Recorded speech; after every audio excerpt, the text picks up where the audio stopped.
excited about what Kay has to talk about tonight because she's excited about it. Yeah, man. And shout out to the star, man. I'm your best option. He just texted me. Got you, brother. Got you, brother. Hopefully you tuned in. Let me say, live now for him. And yeah, shout out to Kay from Front Productions. I got Kay in the building. Hey, I'm in here.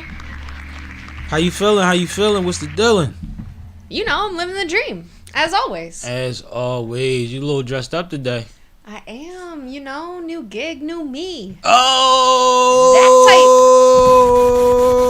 Yeah. Talk heavy, Boss Kay. life. Mm-hmm. You know what I'm saying? I guess I gotta give you that too. Thank you.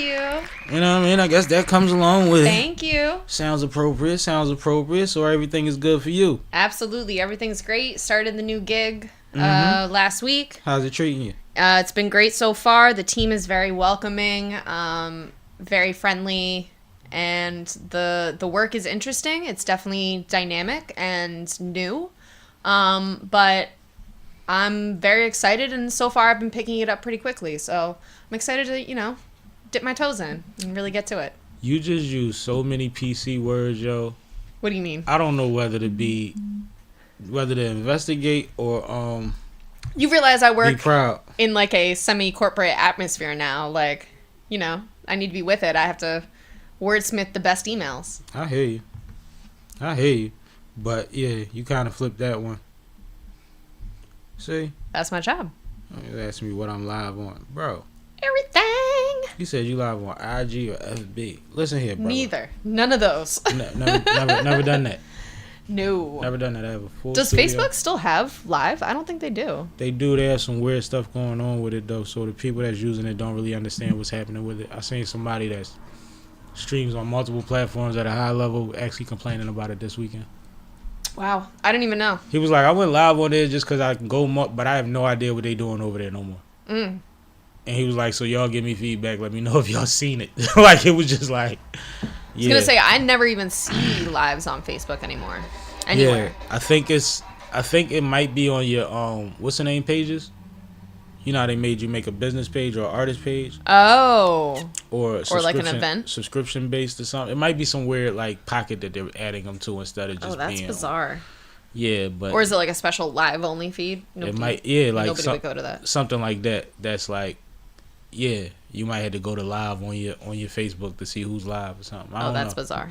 But he was saying he don't understand it. He just did it to do it. So. That sounds like some boomer stuff. Yeah, I mean, I don't really need my aunts on my own stream anyway. So, what we got going on, man? We recapping or we right at it? What we doing? I mean, did you want a weekend recap? I could kind of skip it. Yeah, we can skip the recap, man. My weekend was pretty uneventful, I believe. Yeah, I slept, caught up on some housework. That was about it. Managed the channel. Let's be real. That's my Sunday job. I spoke to my goddaughter's mom, so I should be seeing my little boo very soon, and I'm excited about that. But, that's exciting. It didn't happen yet, so that's not, you know what I mean? Shout out to Unknown. They said hi. Hi, Unknown. Hey, Unknown. Now we know you, I guess. But yeah. Where we at with it then? All right, well, let's start with some sports. Let's do it. You know, that's always the safest for us. Yeah. When we got peoples on the way. So I'm just going to get my Unraveled League out the way because you know I'm dying to talk about it. K-Can. All right, so last we spoke to you guys about the Unrivaled League. We were in the middle of the one-on-one tournament. So I am here to tell you guys that Nafisa brought home the gold, took the championship in the one-on-one tournament, and with that, she was awarded. Hold on, I screwed up my graphic. She was awarded $200K. Yeah. $200K. Let me get my graphics so you can see that. Get it right, buddy. There we go. $200K. Big check. Big lavender check. Absolutely. So shout out to Nafisa. Well deserved.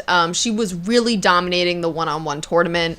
And you could just tell from the way that she's been playing throughout the Unrivaled League that she was here to compete. She's been here to win. And shout out to the Lunar Owls because you can tell that they've definitely been appreciative of Nafisa's efforts. So in addition to her being awarded this $200K, the teammates from the Lunar Owls also got a piece of the prize. I believe each of them got $20,000, if I'm not mistaken. So shout out to that. And then in addition to that, Nafisa decided to split her own earnings and gave half of her earnings, divided that between her coaching staff and her training staff, which I thought was a great gesture considering how much her coaching and training staff do to, make sure that she can be on the floor at all times. So what did you think about, one, Nafisa winning and her decision to split her earnings? First of all, I be betting on Feast anyway. That's my nigga. Facts. I love Feast. So I was excited. I was ecstatic. I actually missed the game and woke up and see that it was pissed. Like, what? What? Feast was playing and she won? I was mad. But happy that she won. Famously said she played about 3 hours of basketball for more than her season salary. Yep. I think was the quote. I think it was like 20 minutes, but yeah. Yeah, like she said something 30 minutes, 20 minutes of my life made more than my season, and I think one for Unrivaled League. Facts. 2 for her. And another one for her for breaking it down with the fam, man. She King Von that shit. Yeah, I thought that was dope. She got a bag and went back to the projects and made sure everybody was shining, man. Yeah. Yeah, shout out to her. I think that was awesome. I think that is very it's a testament to her personality and her energy anyway. And isn't she an owner?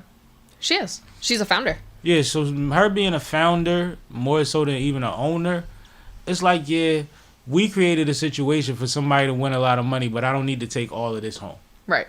And I think that was so fire. And for her to be the first one, that's a great example. Yeah. A lot of the times we see in the NBA where you have these in-season tournaments or maybe all-stars where the vets will give the rooks or the lower contract guys the money. Right. And be like, no, we gonna get this to them because they gonna need it and they gonna help us get where we need to go. And I think that to do it with the staff and all of that is just as notable. Absolutely. And shout out to Aaliyah Edwards. She was the runner-up in the 1v1 tournament. So which means she lost to Feast. Yes. Right. She also got a cash prize. Well-deserved. And I believe that cash prize was pretty substantial as well. So it had to probably be a bean or something. And Aaliyah Edwards has a pretty low contract currently. She's pretty new to the league. So for her to be getting that type of cash winnings, I know she's already commented that was huge for her. So shout out to her as well, and shout out to the Unrivaled League. Nice. No, the 1v1 tournament was actually a huge success. It actually got them, I think, the most traction that they've gotten since their season started. Yep. And it even broadened the conversation because the NBA started discussing trying to add 1v1 to the All-Star weekend. Yep. But I don't think that's directly because of Unrivaled, and I'm explaining why. 1v1 is one of the biggest growing phenomenons on YouTube right now. Period. Right. So it's a sport that has been growing just like actually beyond what 3v3 has been growing. Yeah. So it's kind of like it might have a little bit to do with the success or the seeing that, you're seeing how somebody that's professional ran it. But I also think that it was kind of inevitable for it to be on the table. It might not happen. I think you're right that it was inevitable for it to be on the table. I think what Unrivaled did was demonstrated it from a production standpoint. Proof of concept. Especially in a televised fashion. Absolutely. So I think that getting the networks more accustomed to it, because I think getting the players on board is an easy lift for a 1v1 tournament. I think getting the networks to understand the phenomenon around it, that's what Unrivaled demonstrated, and I think that was crucial. That's where all the conversation was coming from. Yeah. Because it kind of came left field because you looked at Unrivaled and you didn't know whether you wanted to cover it or not. Not us, but them. And then all of a sudden you see, hold up, 3v3 just went 1v1 and they're not playing 3v3 for what the hell is going on, right? Right. That's your initial thought. And then when you see cash prizes, dope, and all of that, and you see that they consistently getting people to tune in, what was it, 3 or 4 nights for the tournament? 4 nights. 4 nights. Yeah. Now, when you compare that to All-Star Weekend, that gives you 3 rounds of 1v1. Mm-hmm. Friday, Saturday, Sunday, right? So I think it translates. I don't think that people that think that Unrivaled stole 3-on-3 from the Big Three, or that the NBA is trying to steal Unrival's idea, I don't agree with that. No. I just think it's a progression of business, and I think that if you think that Unrivaled stole what they have from Big Three, you need to watch a game. I agree. You need to watch a game. Stop arguing stuff you ain't see yet. Shout out to Aldis Lar. He's in the chat. He says hi. What's happening? What's happening, man? What y'all sipping on? What y'all got going on? Y'all watching Unrivaled yet? Are y'all watching women's basketball? Because I am. It's lit right now. It definitely is. I think it's honestly about as exciting as men's basketball right now. Yeah. I'll give you that.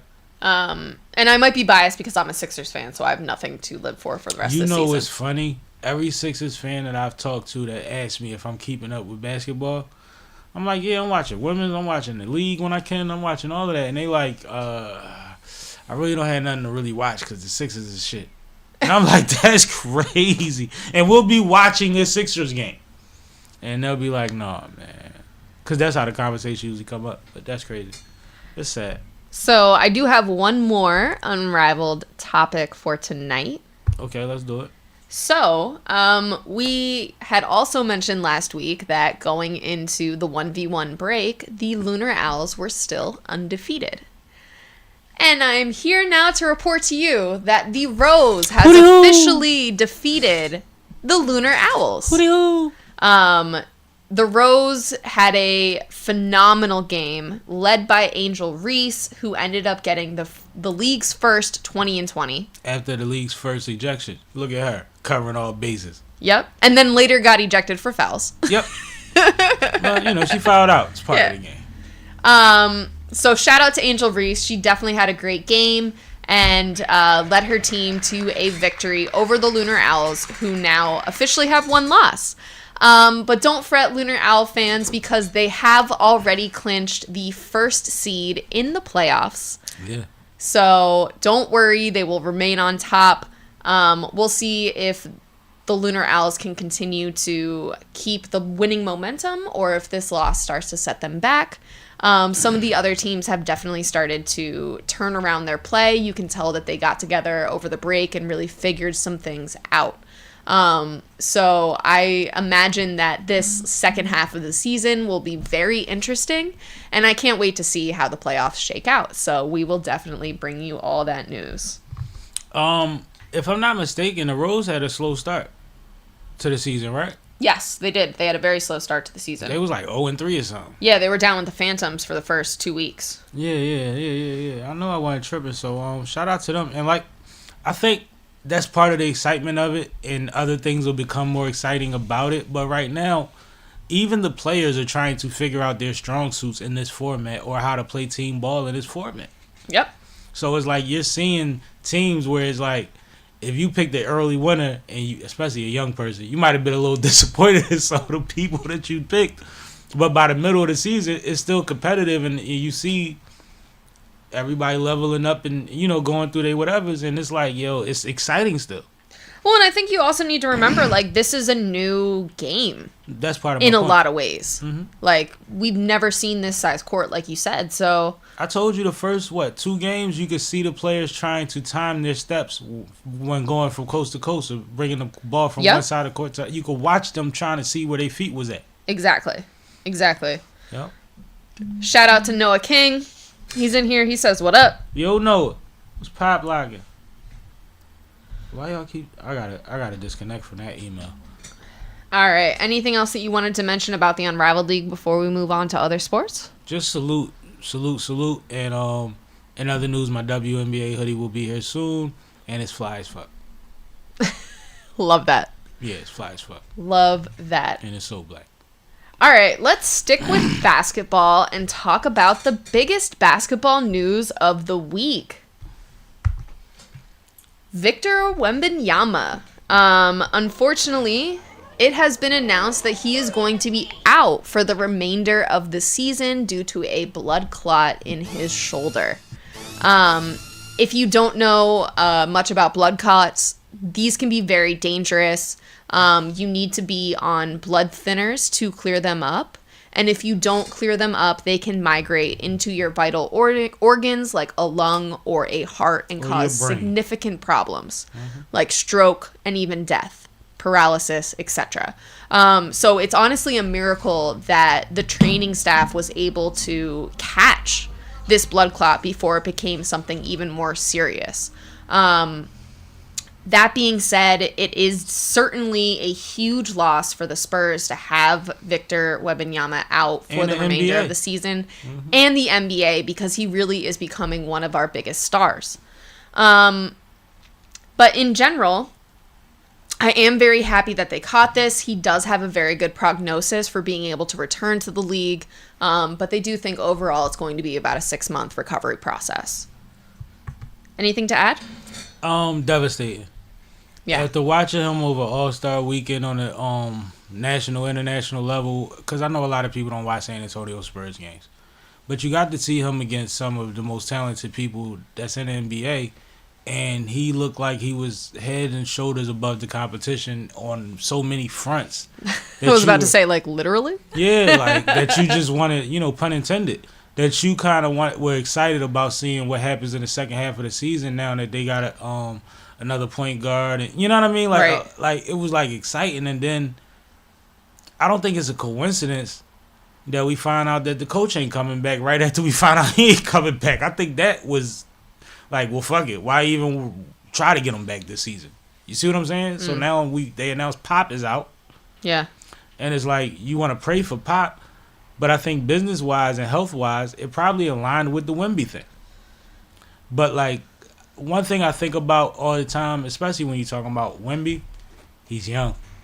Exactly. He's young. He could miss next season, right? Which wouldn't be ideal, but he got time to come back and be great. He does. He definitely does. So 6 months is average. I think it's 4 to 8 months, which kind of balances out to 6.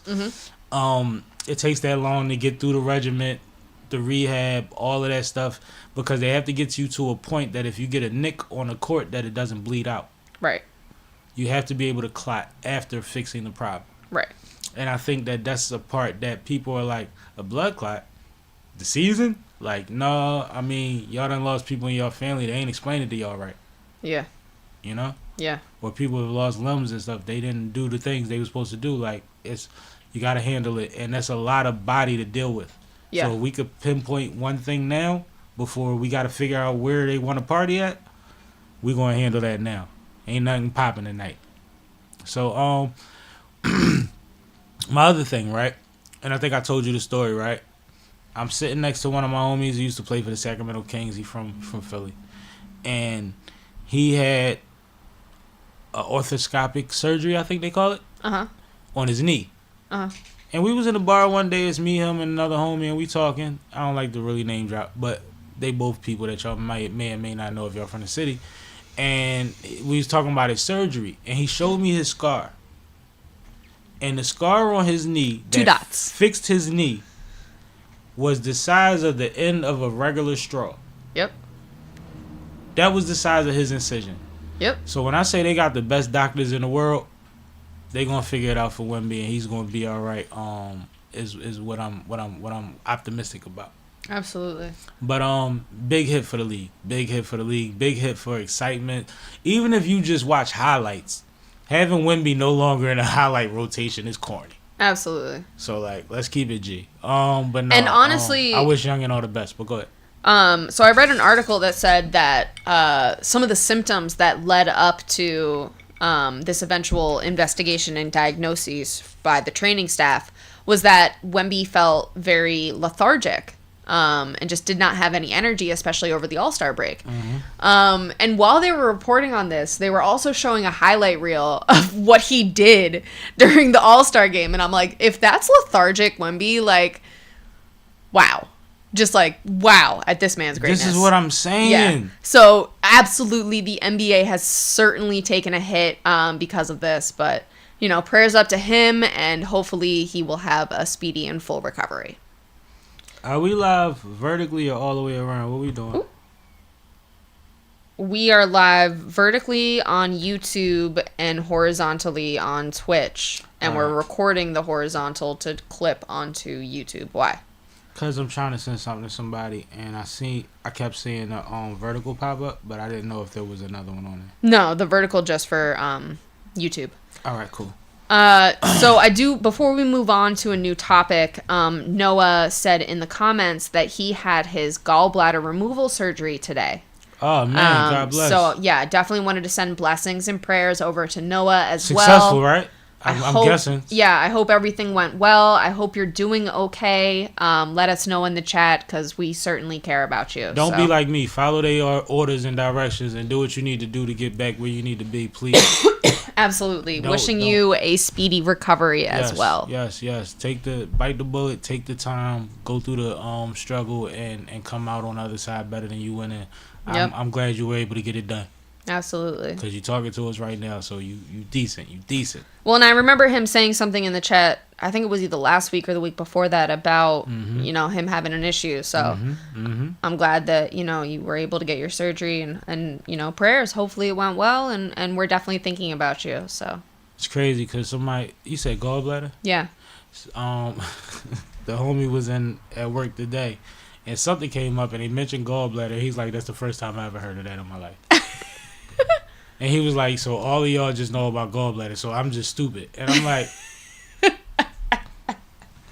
He was trying to act like we went to like a special school. I'm like, bro, you graduated college. Right. Like, what are you Like, he went to more about? school than you in actuality. Like, what are you talking about? You don't know what a gallbladder is. He's like, we just made up some cool shit besides bladder. I was trying to figure it out, but I wasn't really in the convo. Shout out to IYBO. He said, what's good, y'all? Yo. What's good with you? Man, pull up, man, when you slide. We gonna figure it out soon, though, in all honesty. I'll fuck with him personally, but for the chat, I am your best option is my guy. You know what I'm saying? He will be through soon. Brand is major. Platform is major. Personality is humongous. Great dude. Absolutely. And Noah did just say, yeah, it did go well. I'm just sore. Yeah, glad to hear that it went well. That's part of it. And you know what sore mean? You can feel. Yep. You're going to be all right. Yep. You're going to be all right. I've been there. We're going to keep praying for you, Noah. Yes, sir. Yes, sir. Any successful surgery is a blessing. Now do your part on the other end. They did their part. Yep. And stay on their ass. Go back and make sure that you're right. Right. That part. Yeah, make sure they keep doing their part. You won't pay for it anyway. All right. So back to the NBA. Complain if you got to. Oh, my bad. No, real rad. IYBO said, definitely coming through soon. Yeah, man, you already. Love that. He's been supposed to be through it for a minute, but life be lifing, man. So we gonna get him through it. Yeah, and we be in the transitional phase, so yeah, it's partially on us now. So. Oh no, it's always pretty much 50-50 with me because my life is a roller coaster. I'll take my credit. He said, always do the checkup after surgery. Always, and I mean super checkup. Like, don't think it's something small. Tell them about it. Yeah, absolutely. Tell them about it because sometimes, and it might not be through fault of them, things happen. Everybody's not the same. Well, and the onset of an infection could just look like a red spot or a rash or warmness. Like, tell them everything. I have a person, somebody else from the industry. Today, a couple days ago, they posted and they were in the hospital and they didn't really say anything except, I'm blessed and I'm whatever. Then today they said that the surgery that they had prior had that we knew about had the incision spot it got infected and they had to have a surgery to clear it out, but everything went well. So yeah, get on that stuff. That's exactly The same thing you just said. I just read today from somebody that just possibly saved their own life by going and getting the shit done. I just saw one of my Facebook friends actually posted and said that her son had like an irritation in his eye and didn't really think much of it, thought it was just like something in your eye type of feeling, but it progressively got worse, and as soon as it did, of course, they went to the emergency room and figured it out. It turned out to be an abscess behind their eye that had to be surgically removed. Yeah. And this poor little boy was only like, 7 or 8. And I know just like her as a mother, she felt so much guilt for not like getting it checked out sooner or taking him in sooner. But like, and that's neither here nor there. Like he was getting eye surgery regardless. Yeah, exactly. So you can't fault her or, fault yourself if you're in her situation for that. And that's mad random. But exactly. But like, you never know what these things could actually be. So, we always like to tell people, and especially, people of color who might not be as comfortable going to doctors, get it checked out. Get it checked out. Because you never know what the underlying cause could be, and it's better to know. Them robot testing days is over. You can go to CHOP with any child in the city, and they're going to take care of them. Yep. And Noah said he has one coming up, talking about a checkup, I'm sure. So Awesome. Yeah, stick with it, man. Stick with it. I'm glad to hear that it was successful. You just boosted me a little bit, Noah. What a love. I would give you that. I appreciate you for that. Absolutely. I appreciate you for that. That's fly. All right, let's get into this next topic. Yeah, K-Can. So, Anthony Edwards. A couple of things. He was in the news a couple of times this last week. A few, but yeah.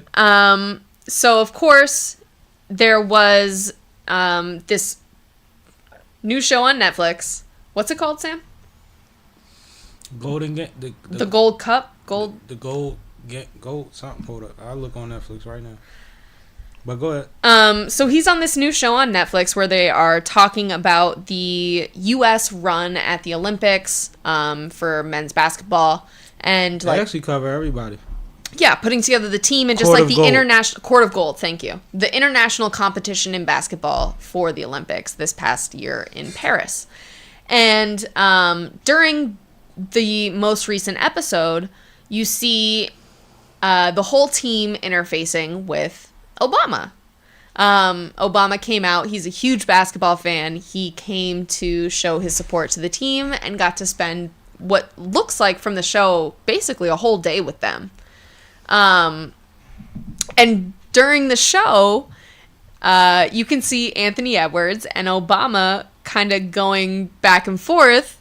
Sam, can you provide a little bit more context on the conversation? Yeah, so I believe it was KD that Obama was talking to. Mm-hmm. And he said, what do you think about this guy, man? What do you know about this guy? Is he good? And KD said, he's all right. He's pretty good. And what was his response? I'm the truth. I'm the truth. And then Obama said, you the truth, huh? And Obama, and I don't think people realize that Obama has a great personality. He doesn't just give great speeches. No, like he's real. He's used to locker room talk. Right. So he pivots and he sees LeBron though. So he's trying to make the joke even bigger. Like he's not offended. He's like, so Brian, y'all paying attention to this guy? He's trying to tell me he's the truth. So LeBron is trying to figure out how to read this conversation. So LeBron said he the truth and the light and da-da-da-da. You know what I mean? And Obama like, yeah. And he said, no. Anthony said, you got to give it context. You got to tell him what happened. You got to tell him that you asked him if I was good, and he said I was all right, and I said, no, I'm the truth. We talking hoops. I'm the truth. And that went viral. And I might not be a direct quote, but that's pretty much how it went, right? Yeah. And everybody was giving Anthony, not everybody, I hate to say that. A lot of people gave Anthony Edwards backlash because they were saying that he was being disrespectful. No. To Obama. No. And it was weird to me because it's like any other time that you let the outside into your conversation. Right.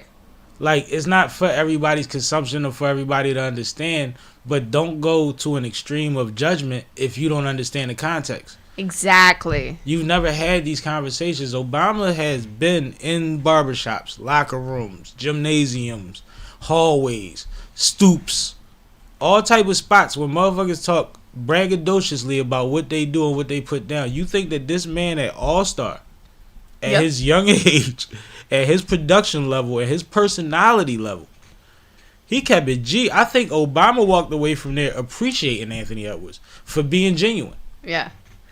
And prideful about his craft. IYBO said Obama big in basketball. Huge. He done played everybody. Major pickup games at the White House. Braun, Wade, Maya Moore. Yep.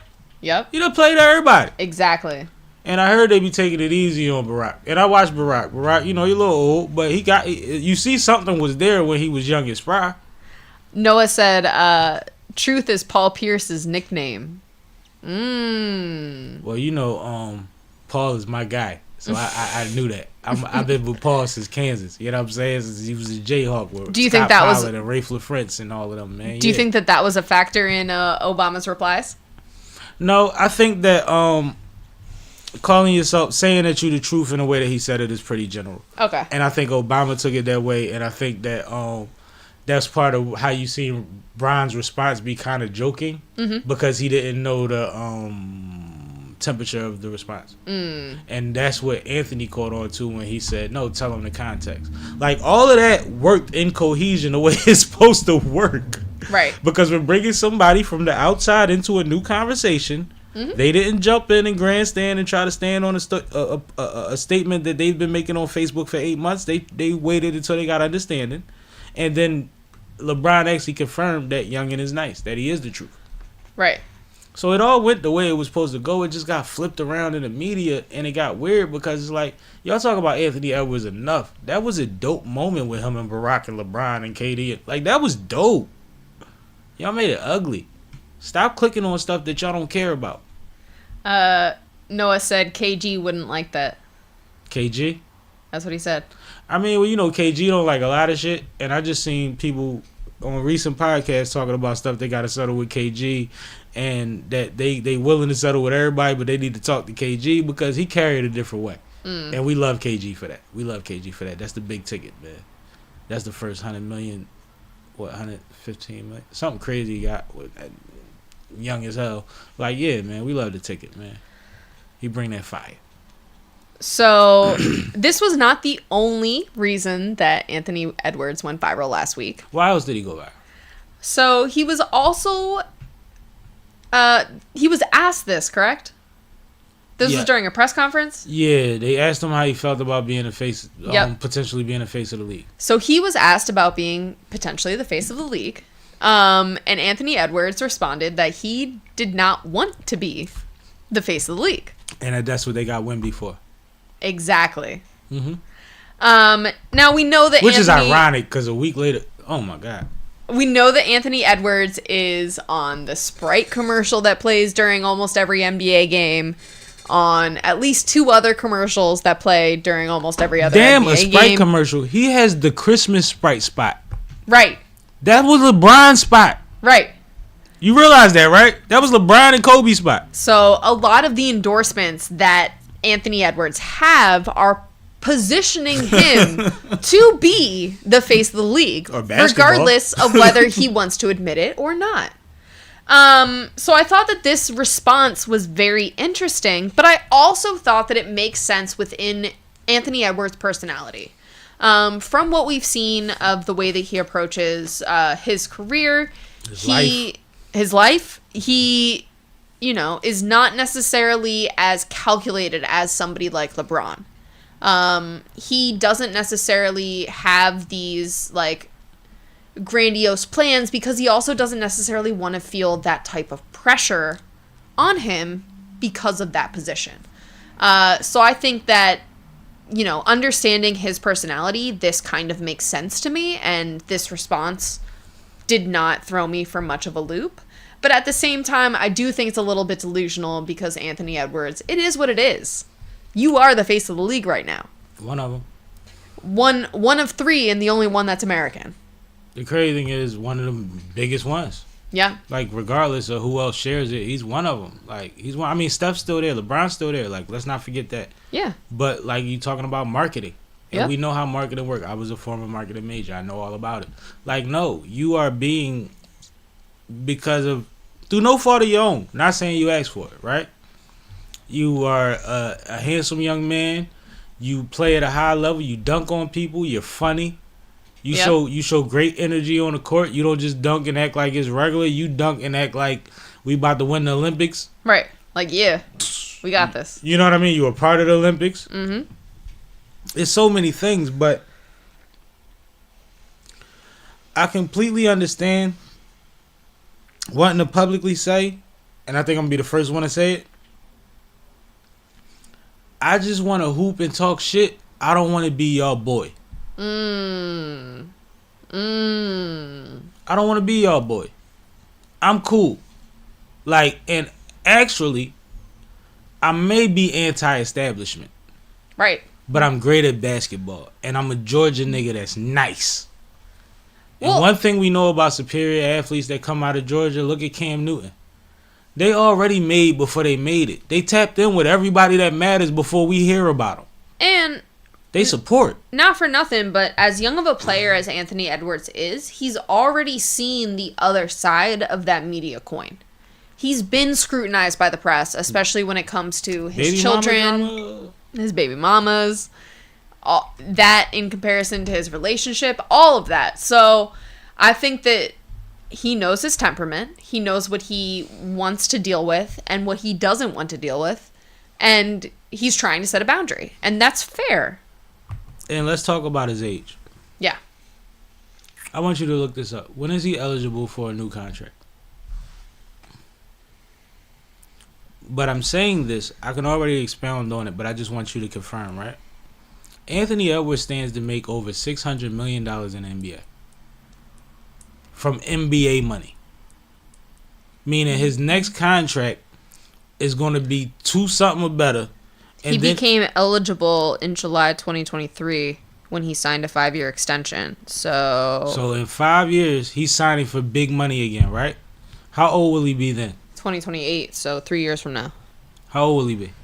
I don't know how old he is now. How old is Anthony? What, 23? 23? How old is Anthony Edwards? She looking it up now, but if y'all know, tell me. He's 23. How many more contract extensions you think this man got before he retires? He is going to at make least 2. $600 million in NBA money, probably, or better. I don't have to be the face to do that. I don't have to be the face to do that. I already got Adidas. I already got Sprite. McDonald's, whoever the fuck. You know what I mean? Yep. Not to mention, like, those. We always name the big 3 when it comes to endorsements, right? Yep. We don't talk about all the other stuff. We don't talk Right. about the local spot with Cure auto insurance. the local spot with the car dealership that get me Right, free right. cars all year and a chicken neck. Like, we see Gilly running around with a car. He done had a car dealership situation for years. Yep. Like, we don't even understand what kind of money come in hand over fist without me having to be adherent to a certain profile. Yep. But part of what comes with being a face, too, that nobody's talking about is they clean the face. They support the face. They make sure the face is in a position to be able to book 20 more TV spots next season and they make sense. Yep. You see what I'm saying?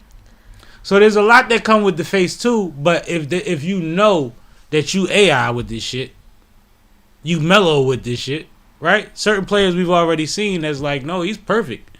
But, right?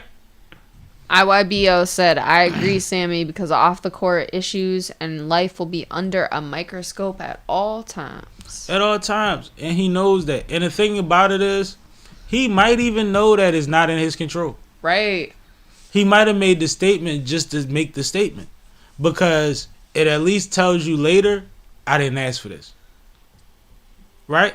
Yep. It's people that say, yo, I just wanted to have the greatest pen in the world. I didn't care about them awards. So you know what they do? They make doorstops out of their Grammys and shit like that. Yeah. They take them home, though. You see what I'm saying? Like, everything don't mean the same thing to everybody. Yeah. But if I'm going to get paid the whole time and generational wealth, and like I just saw a clip of his grandfather going to his first NBA game ever to surprise him. And his grandfather cool as shit, old man, you know what I mean? And the excitement he got to see, his grandfather never seen him play basketball before. That's crazy. He don't got cable, none of that shit. That's crazy. Cool ass old head though, yo. But they from Georgia, baby. Right? Yep.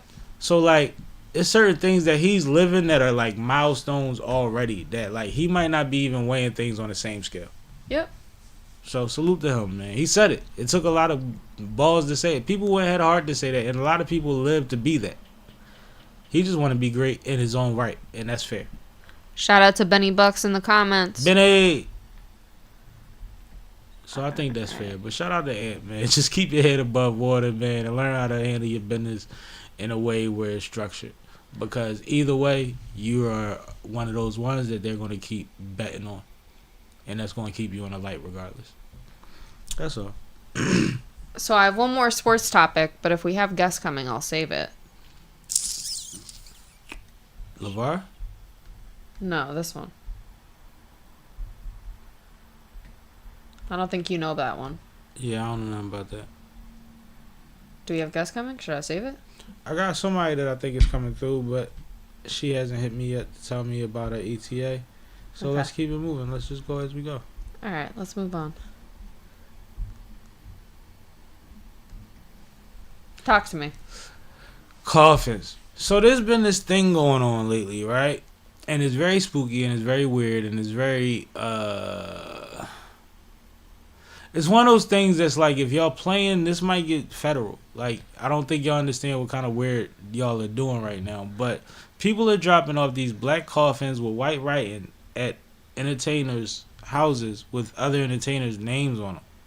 So initially we saw that, and I don't know if it was the first one, but the first one that went public was 6ix9ine got a delivery of a coffin that was black, and it said R.I.P. King Von on it. And Von is dead. Mm-hmm. But that's weird. Mm-hmm. Then Khaled gets a coffin delivered to his crib, and his story is very interesting because we have more details on his. But apparently they're saying that people showed up, positioned themselves as delivery men, were granted access to the house. I believe they put it in his backyard, like by the bay, like by the water, Oh my God. because that's where it was pictured at. They got full access to his house That's crazy. and dropped off a casket that said R.I.P. Drake. Nobody seems to know where it's coming from. Of course, it's going viral, and this doesn't seem like it could be in any way connected to a publicity stunt by these gentlemen. Because nothing lines up. It's really weird. This is spooky. This is like some movie shit. And Khaled, how many checkpoints do you have at your properties, and who do you have running your security? Right, that's my question. Like, how did they get all the way to the backyard? Look at the picture. If you can look it up and you see the picture, it's by the boat dock. And you know, you've been in them houses before. You know how it go. You won't get to the boat dock unless you pulled up in a boat. If I don't want you here. Yeah. So it's very spooky things going on right now. I don't know how people are trolling. I don't know who's spending this kind of money, energy on this type of thing. But one thing I do know is when people do things that are spooky, that go big, they usually want you to know they did it. It's kind of like cereal, you know what I mean? That's what's weird about this is like nobody's taken credit yet. Like nobody has sent a follow up. Nobody has tried to like say their story in the news. This is weird. It's very spooky, and it's like I said, even the caskets don't line up. You have one person that's gone and one person that's not. Now, Khaled's connection to Drake recently has been that Khaled said he got 2 songs for Drake, like he's been saying for over a year, and Drake said it must be Drake Bell. Yeah. And then Khaled stopped his campaign and stopped promoting in the fashion that he thought he was going to promote this project. So to send it to him, we kind of understand why you would send it to Khaled, but why are you sending caskets to people? Well, okay, so 2 things. First, YBO says this generation and level of disrespect is seriously out of control, and I gotta agree. It's repugnant. And Noah said that Tekashi got King Von, you know. Which, yes, that's the insinuation. However, Von did what he did that night, yo. The thing that's interesting is Complex Music tweeted, or maybe this is IG, but no, I think they tweeted that they X'd. They X'd, whatever the fuck that is. Their first line was, "Yikes, Drizzy gotta be trolling." So they assumed that Drake did this himself. Wow. So they didn't know about the Tekashi joint. Because the Tekashi joint happened first. Or it doesn't seem like they knew about the Tekashi joint, or maybe they know something about Tekashi and Drake that I don't. Yeah, because that's weird to just say that. That's weird. But we also know that who runs these social media pages are chasing certain things and not adhering to certain things. So, but at the same time, what do you think if it actually was Drake that did this? Like, that would be crazy. That would actually be in line with the other things that he did, and I would tell people around him to keep close eyes on him. Yeah, I can't imagine... I can't imagine somebody like everything I don't agree with that he's done since the battle. I know it would line up, but at the same time, like, it's impossible for me to comprehend someone sending a coffin that says R.I.P. their name to somebody else. Like, that in and of itself is crazy, and I don't think that Drake did it. Let me just leave it at that. I don't think Drake did it.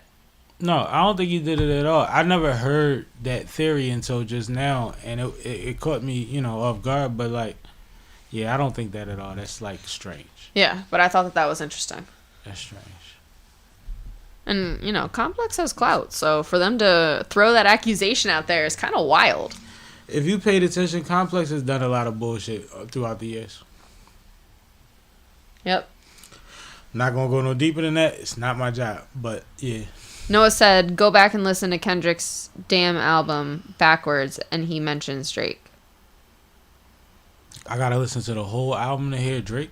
Yeah, I don't know about that. I don't know nothing about playing Kendrick's damn album backwards. And what the hell is this? AC/DC days? Yeah, that's too much. Streaming don't play it backwards. Bro, I ain't never played with a Ouija board that I can remember in my life. Like, I stay away from certain shit, man. If they want me to hear it forward, I'm hearing it forward. I don't even play my shit backwards. I might have said something by mistake. Right, who knows? Tripping. I make music. Don't do that. All right, let's move on to the sad segment of the night. Since we talking about coffins already, sheesh. Might as well get into the RIPs. I told y'all it was light, dark, and light, dark. And dark. All right, so last week, at the end of the week, we did get some unfortunate news. Biggie's mom unfortunately passed away. God bless. And Tyga's mom also unfortunately passed away. God bless. So just wanted to send a rest in peace to both of them. Let's have a moment of silence real quick for those two young ladies that produced two great contributors to our entertainment over the years. One time.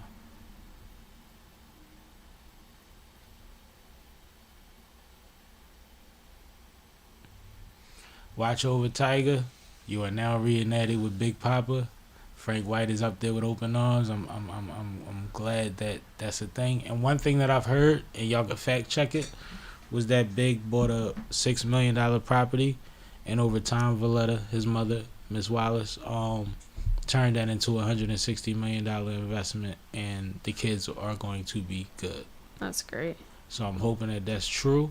But yeah, so God bless them, and let's do this for them too. IYBO also said Tyga's mom was young as well. Yes, she was 54, I believe. So young, man. Yeah, and that's a tough one. And like I say, I follow some podcasts and some people like T-Rell and them that know Tyga personally, and they say that she died way before we knew about it. Not way, but like some time before we knew about it. January 18th. And when they found out about it, they was like, well, he's super... When he goes dark like that. So hopefully, just send good energy Tyga way, because he might not be dark in the sense of where he is depressed, but he doesn't like to reach out to people in certain moments. And I think that in this moment, if he's going to be with himself or if he's going to be around a selected few, just send good energy his way so he can get through it, because that's heavy. Yeah. That's heavy. But damn it if they ain't raised some talented children and motherfuckers that we have benefited from as a hip hop society, man. Yeah. You can tell me what you want, but I know it's about 2-3 Tiger records that if they come on, you like, this the illest beat ever. He on this motherfucker. So yeah, Mama did that. We going to Roberta too now? We might as well. All right, let's do it. Go ahead. Killing me softly with that's what we're doing? song, selling my whole life. Oh no. Rest in peace, Roberta Flack died at 88 today. This is kind of fresh. If y'all don't know who Roberta Flack is, legendary vocalist. Beyond measure. Most of our generation knows her from the Lauryn Hill cover, which she absolutely gave her blessing to. I don't know if people knew that, but just a classic energy, a classic personality. And even up until recently, even if you look at, you Google her pictures right now, and you can see her in recent years, and just someone that enjoyed life and the art. Yep. At a high level, and a beautiful person and a beautiful spirit, and just one of those things that a couple days after NAACP, couple weeks after the Grammys, it's like, this is just one of them ones that's just like, wow. Right? Hopefully we don't get too many of these this year leading up to whatever the festivities are next year, to where we forget that this even happened. Because that's what happens in recent history. They'll do the in memorandum part of it, and they you forget like, the people that forgot at the beginning of the year. They'll forget people, or you'll forget the person that they showed died. And it's like, I hate that for people that have had such big impacts on so many people, and just on culture. Like, sometimes there might be a song that was the theme song to your life, and you never cared who sung that motherfucker. Right. You don't have to be that big a fan, but it might have created something for you. You might have got a motto out of it. You might have got an energy from it. You might have got something to whistle when you was trying not to go crazy. IYBO said, "Don't forget the closer I get to you." The closer I get to you. With Donny Hathaway.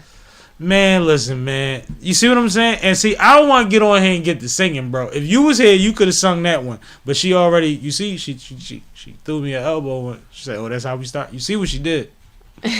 But no. Did so. Shout out to Hank too. He in here. He said, Hank, "Yo, bro. What up, bro?"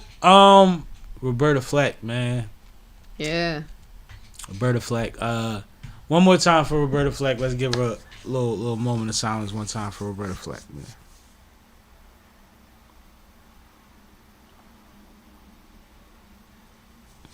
And you know what's crazy? You've been around me for a while. You remember when I was on FM. You remember when I was on internet radio. You remember all of that, right? I was there.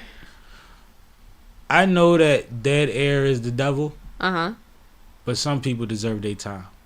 Yeah. Right? Yeah. So we going to give them a moment of silence on my side. I know a lot of platforms kind of avoid that, but I think that it's important. I think that's fair. I think it's important. I think I can't tell you to send good energy and not give you time to do it before I get back to my fuckery.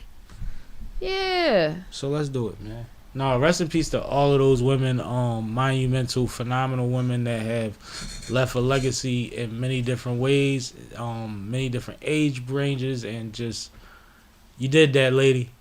Killed that girl. Now enjoy your time to rest, man. Please. All right. I'm going to let you take this next one while I go to the bathroom. Do your thing. What's this? Oh, Chubby Chicks. Oh, my goodness. Yeah, I thought this was a good one for you to just The funny thing is, this is a topic in the city that's went viral in the last week and a half. The irony is that I knew about Chubby Cheeks because one of my DJ homeboys actually was a regular at Chubby Chicks. And I was like, that's the real name of a spot? And then I realized it was a real name of a spot. And then I realized, oh, they food look gooder than mine. You know what I'm saying? And I haven't been there yet, regretfully, because we've had a lot of moving and shaking going on. And actually, this is one of the spots I want to go to instead of order from. So I haven't been there yet. But, and just to fill that in, we go to, usually when it's time to go out, we're going to somebody something. And nobody that I've been with has had something there. but I plan on at some point testing them out. So it struck me as strange where a little bit about a week ago or so, they were in the news and they were saying that they were being basically attacked, discriminated against, and all type of things. They were saying people were leaving rodents, breaking in, flooding their basement, leaving bad reviews, harassing them, making police reports saying that they were blasting music at 2 a.m. when they was closing at 3 p.m. Like ridiculous things. That one thing I know about this city, and Kay can attest to this when she comes back, when you start a black-owned business in a neighborhood that isn't quote-unquote the hood, you go through this. We have a bookstore, and I'm proud to say it because you might not know. We have a black-owned bookstore called Harriet's that is in the Kensington area. And they went through so much crazy stuff that people was messing with their trash cans and calling sanitation on them and calling the cops on them and false reporting on them. And they were renting a space and prepping to buy a space across the street. That went viral a little bit, and a lot of people stepped up and helped them out, and they successfully bought the building across the street. But when this popped up on my timeline and on my news feed, I watched the report, and then I saw it on my gram, and I said, no, this is normal if you own a black business that's not in the quote-unquote hood in this city. Ask Harriet's. And Harriet's confirmed it on the post. And I was kind of skeptical about tapping them in it because I know that they went through that, and I don't know if they still want to, revisit that and, make that a narrative that's tied into what's going on with Chubby Chicks. But they respectfully or graciously confirmed what I said. We watched them go through it over trash cans, false reports of loitering and vagrancy and all type of stuff, just to be able to have enough stuff on paper to be like, we don't want them in this neighborhood no more. Yeah. And that's what Chubby Chicks was going through. But thankfully, and shout out to our community, we've been doing this a lot lately. I like this trend. Somebody that's black say, yo, I'm somewhere and I need some help. And we go through there so much that these motherfuckers run out of plates. I like that. Okay, they ran out of plates. They ain't got enough dishwashers for the traffic. They said to go only. They said, if you get served in the near future, please respect the fact that we will have to serve you with to-go containers because the overwhelming patronage leads us to a position where we need to hire some more staff. Right. Do you know what that sounds like to me, man? Beautiful. Shout out to y'all, man. Beautiful. I love that. And K, keep it G. What I say, I'm supporting. Yeah. Before I even got a chance to order or pull up or anything, they like, it's booming. We need more staff. Tell them how it's done, Chubby Chicks. Right. And all that tells me is, okay, I'll wait. I'll come back in 2 weeks. I'll still support. I mean, I might finagle something, figure something out. You know what I mean? And what's crazy about it is, like I said, it started out as somewhere that I knew somebody that DJ'd at. But through their trials and tribulations, I actually know people that are brown with the chefs and the founders of the situation. And they, according to my people that I trust, they're great people and they don't deserve nothing but success, and they leverage their lifestyle and their future to get this opportunity. One thing that stood out to me in the news report was that she said it's not just as easy as picking up and moving because I put my life savings into this. Yes. And that's what you do in small business. Absolutely. You raise that 401k, or you take that inheritance, or that life savings, so to speak, or that kitty, however you word it, wherever it come from, that stash, and you say, I'm betting on me. Right. And you hope that you go long enough to break even. Yeah. Because what's the number one rule of small business? 50% of them dissolve after 5 years. And if after 5 years you're at zero, then you're successful. Yep. And people don't realize that. And the restaurant business is one of the hardest to maintain. Yep. If they close at 3 on most days, what time you think they in there in the morning? See what I'm saying? You know what time bread get dropped off, right? Oh, all right. Y'all ain't never worked in the industry. My bad. But downtown, you need somebody there shortly after that bread get dropped off. Trust me. Because you know it's on the sidewalk, right? Yep. They drop your bed off outside. Most times. For most restaurants. And you willing to discard whatever was affected. It's weird. So, like, shout out to them, man. Salute to Chubby Chicks. Any input from you? Because I know you took a... No, that was good. You good? I covered that? I killed that? You killed it. All right, let's do it! You killed it. On to the next one. Well, since we're talking about some Philly local stuff... Let's do it. What we got? Let's talk about this. Yo! Big things! I'm like a proud brother, man. This is heavy.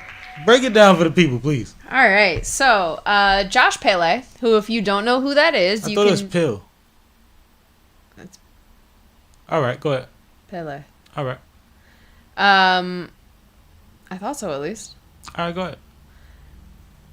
So if you don't know who this is, you can check out our episode with him on our YouTube channel. Just search Josh and it'll pop right up. Yep. But he's our only Josh. He is our only Josh. He's our only Josh, for sure. For sure. One of only... For sure. 3 white interviews we've done. I mean, you know, I'll be trying to get my white folks in when I can. I got one in mind for very soon, too. Good. Yeah. So anyway, Josh is a magician. He's great. If you watch the episode, you can see him pull a trick on Sam. It was funny. Make sure you go check that out. But anyway, he was recently featured by Angela Yee on Way Up. Yeah, so shout out to that. Shout out to Angela Yee for bringing him on the platform. But yeah, he did a great job. And he's just been going around making a name for himself, being a celebrity magician. He's interfaced with a ton of celebrities at this point. Every level at this point. Yes. So make sure that you go follow him on IG. But this was just dope to see. So shout out to Josh. Yo, I almost lost my lunch when I seen it. Because I'm like, am I looking at what I'm looking at? And it's not like we know his reach. Me and you know his reach. Mm-hmm. We know he get where he got to get. Right? But then I'm looking and I'm seeing the clips that they putting up about him and I'm commenting on him. And one thing for sure, 2 things for certain. Josh is definitely a avid supporter and friend of the show in this situation. Absolutely. If I showed you my DMs, every time I comment on something, he DMs me and asks me how's everything going and what can he do. He's great. So to He's see so him, great. to see him on this platform and... It's something about his demeanor, how he carries it, where he's always comfortable. Yeah. It was good to see, but I did talk to him after I commented on it and say, yeah, y'all got my guy up, you know what I mean?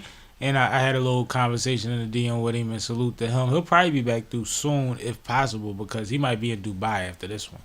But, IYBO asked, is Josh from Philly? So, funny story, Josh's family is originally from Ukraine. Right. But he grew up in Jersey, I believe, South Jersey. And we found out about him, probably 2 years ago, 3 years ago at this point. Yeah, it was a while ago. I forget how that even happened, but, Josh came. He reached out to us. Yeah, he did. He DM'd us because he decided that year. So one of the cool things about Josh, one of the cool things about Josh is he decided he wanted to be a celebrity magician and he picked DJs. He was like, I'm gonna focus on DJs this year, and set out to do it. DM'd folks, got in front of folks, and ended up like reaching 8 or 9 DJs in the matter of months. And then he was like, all right, I'm going to expand beyond DJs. I want to go showcase myself at podcasts. Yeah, that's what happened. And he DM'd a bunch of podcasts, including us, and was on, I think, like 7 or 8 podcasts in the matter of months. And clearly he still, has that same type of momentum, that same type of vibrancy to like go out and go get these opportunities. So shout out to Josh for like really, making a whole career off of, a goal and an idea. How many flights do you think Josh takes a week, yo? I have no idea. Because if you go to Josh, please go to his page. Yes, definitely. He done stood in front of and amazed all of your favorites and some people that you wouldn't even realize he'd be able to reach. Like, he is ridiculous with the moving around Yeah. part. Yeah. Like, y'all think y'all networking? Josh is drawing. Networking. Yeah. He is drawing. And I don't... And the thing is, random white guy, not really specific in look per se. I think a lot of people don't realize they've seen him until he tricks them. Yeah. It's like, oh, you the boy that did it to Quavo. Yep. Like, shit. Yep. Should have seen that coming. Yep. But super great energy, great conversation we had with him. I learned a lot from him. Yeah, that was a really good episode. That was honestly one of my favorite episodes.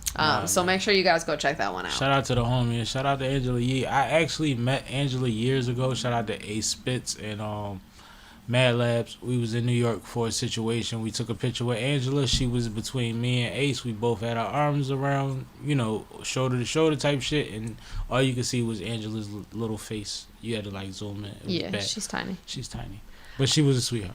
Noah said, "Thanks for the prayers, guys." Of course. No, you already. Anytime. You already. But yeah, Angela was a sweetheart. So thanks for taking care of my guy. Absolutely. Thanks for taking care of my guy. That's my guy. All right, where do you want to go next? Do the Kai thing. All right.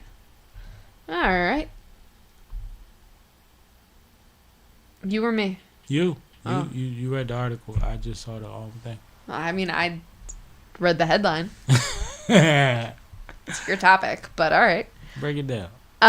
So Kai recently, this past weekend, was doing a whole Batman themed stream. And at some point during the stream, he went on his TikTok and realized that he was hacked.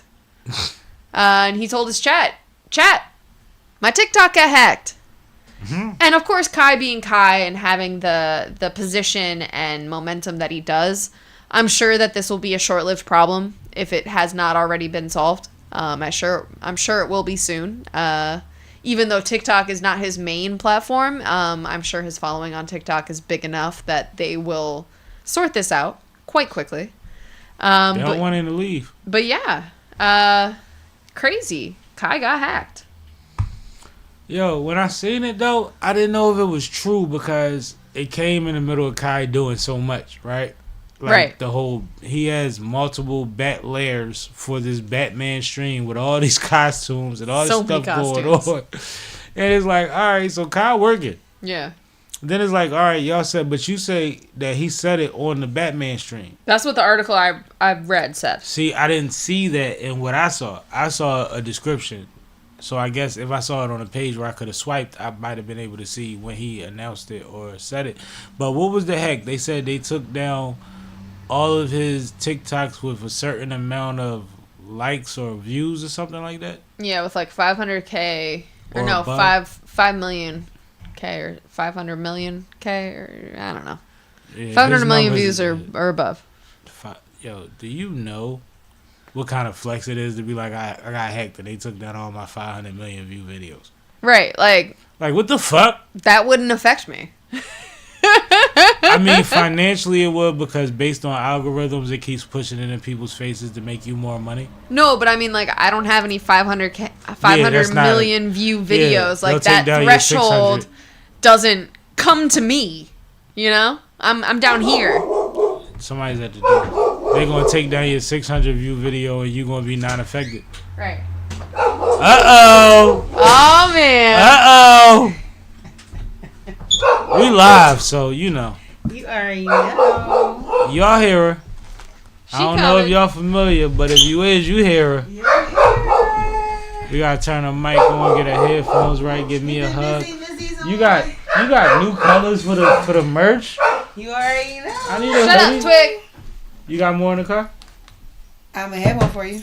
Right. I don't have it in the car, but I have one for you. I thought I gave you one. I don't have a tan and brown one. No. I got a black and gray one. Shout out to IYBO. You know I got the OG one. Yeah. He said extended doorbell, bark bark. You know how that go. But don't fuck around with my studio. We got security over here. Let me do you right. You know, ladies and gentlemen, boys and girls, everybody around the world, if you don't know and you asked about who's on the logo, Sonny Bricks is in the building! I'm in the building! Let me get my heads on. Shout out to you, man. My original co-host. Yes. My ride or die from way before we was fly. Way. Before we was decent. I'm gonna say we was Decent. We was flizzle. We was. You know what? I looked at some old pictures recently. Like, I was kind of always being hard on myself. Yeah. Overthinking it. Yes. Yeah, we aged well throughout the years, man. Those pictures still look good. Yeah, they do. Yeah, but I got Sunny Brick in the building, man. One more time for Sunny, man. In the building. Her levels is good. Yeah. How you feeling? I'm feeling amazing. Good? Like Jeezy, Kanye. You look good. How's the family? Everybody's great. Yeah? Everybody's doing amazing. How's business? Business is business. Yeah, business is business. You know, but you gotta understand that if you used to, you know, entrepreneurship, you know, it's ups and downs, it's ebbs and flows, and, you know. Talk that tabernacle. It is. You know me. I be trying to. You always, but, you know, we be having it. Yeah. Right. Ain't about us, about y'all. IYBO said, "Welcome to the show, Queen." Oh man, yo, that's my guy. I'm your best Appreciate option. you, thank you. He will be through soon. He's somebody you should definitely tap in with, or he should tap in with you. Right. Let me keep it real. Right. That part. He should tap in with you. That part. I don't think y'all know, but my Get dog situated. is a monster. I'm asking her about business, but when she gets situated, she can tell y'all what those businesses are. And maybe you'll go to bed with, and you probably won't sleep tonight because you're gonna be like, "Damn it, I need to get back to work." Yeah, it's so funny because before I came here, I had A little louder, Five. Yeah, a little louder because I pushed it close. Yeah. But before I came here, I was just telling. No. Before I came here, I had a notary. So one of the businesses is a notary business, and I was telling the client that, you know, she's like, "I know that's right." I said, "I'm going to the podcast." She said, "I know that's right. 7. You know, we gotta get them 7 streams of income." I was like, "Yeah, I'm at 6." She like 6.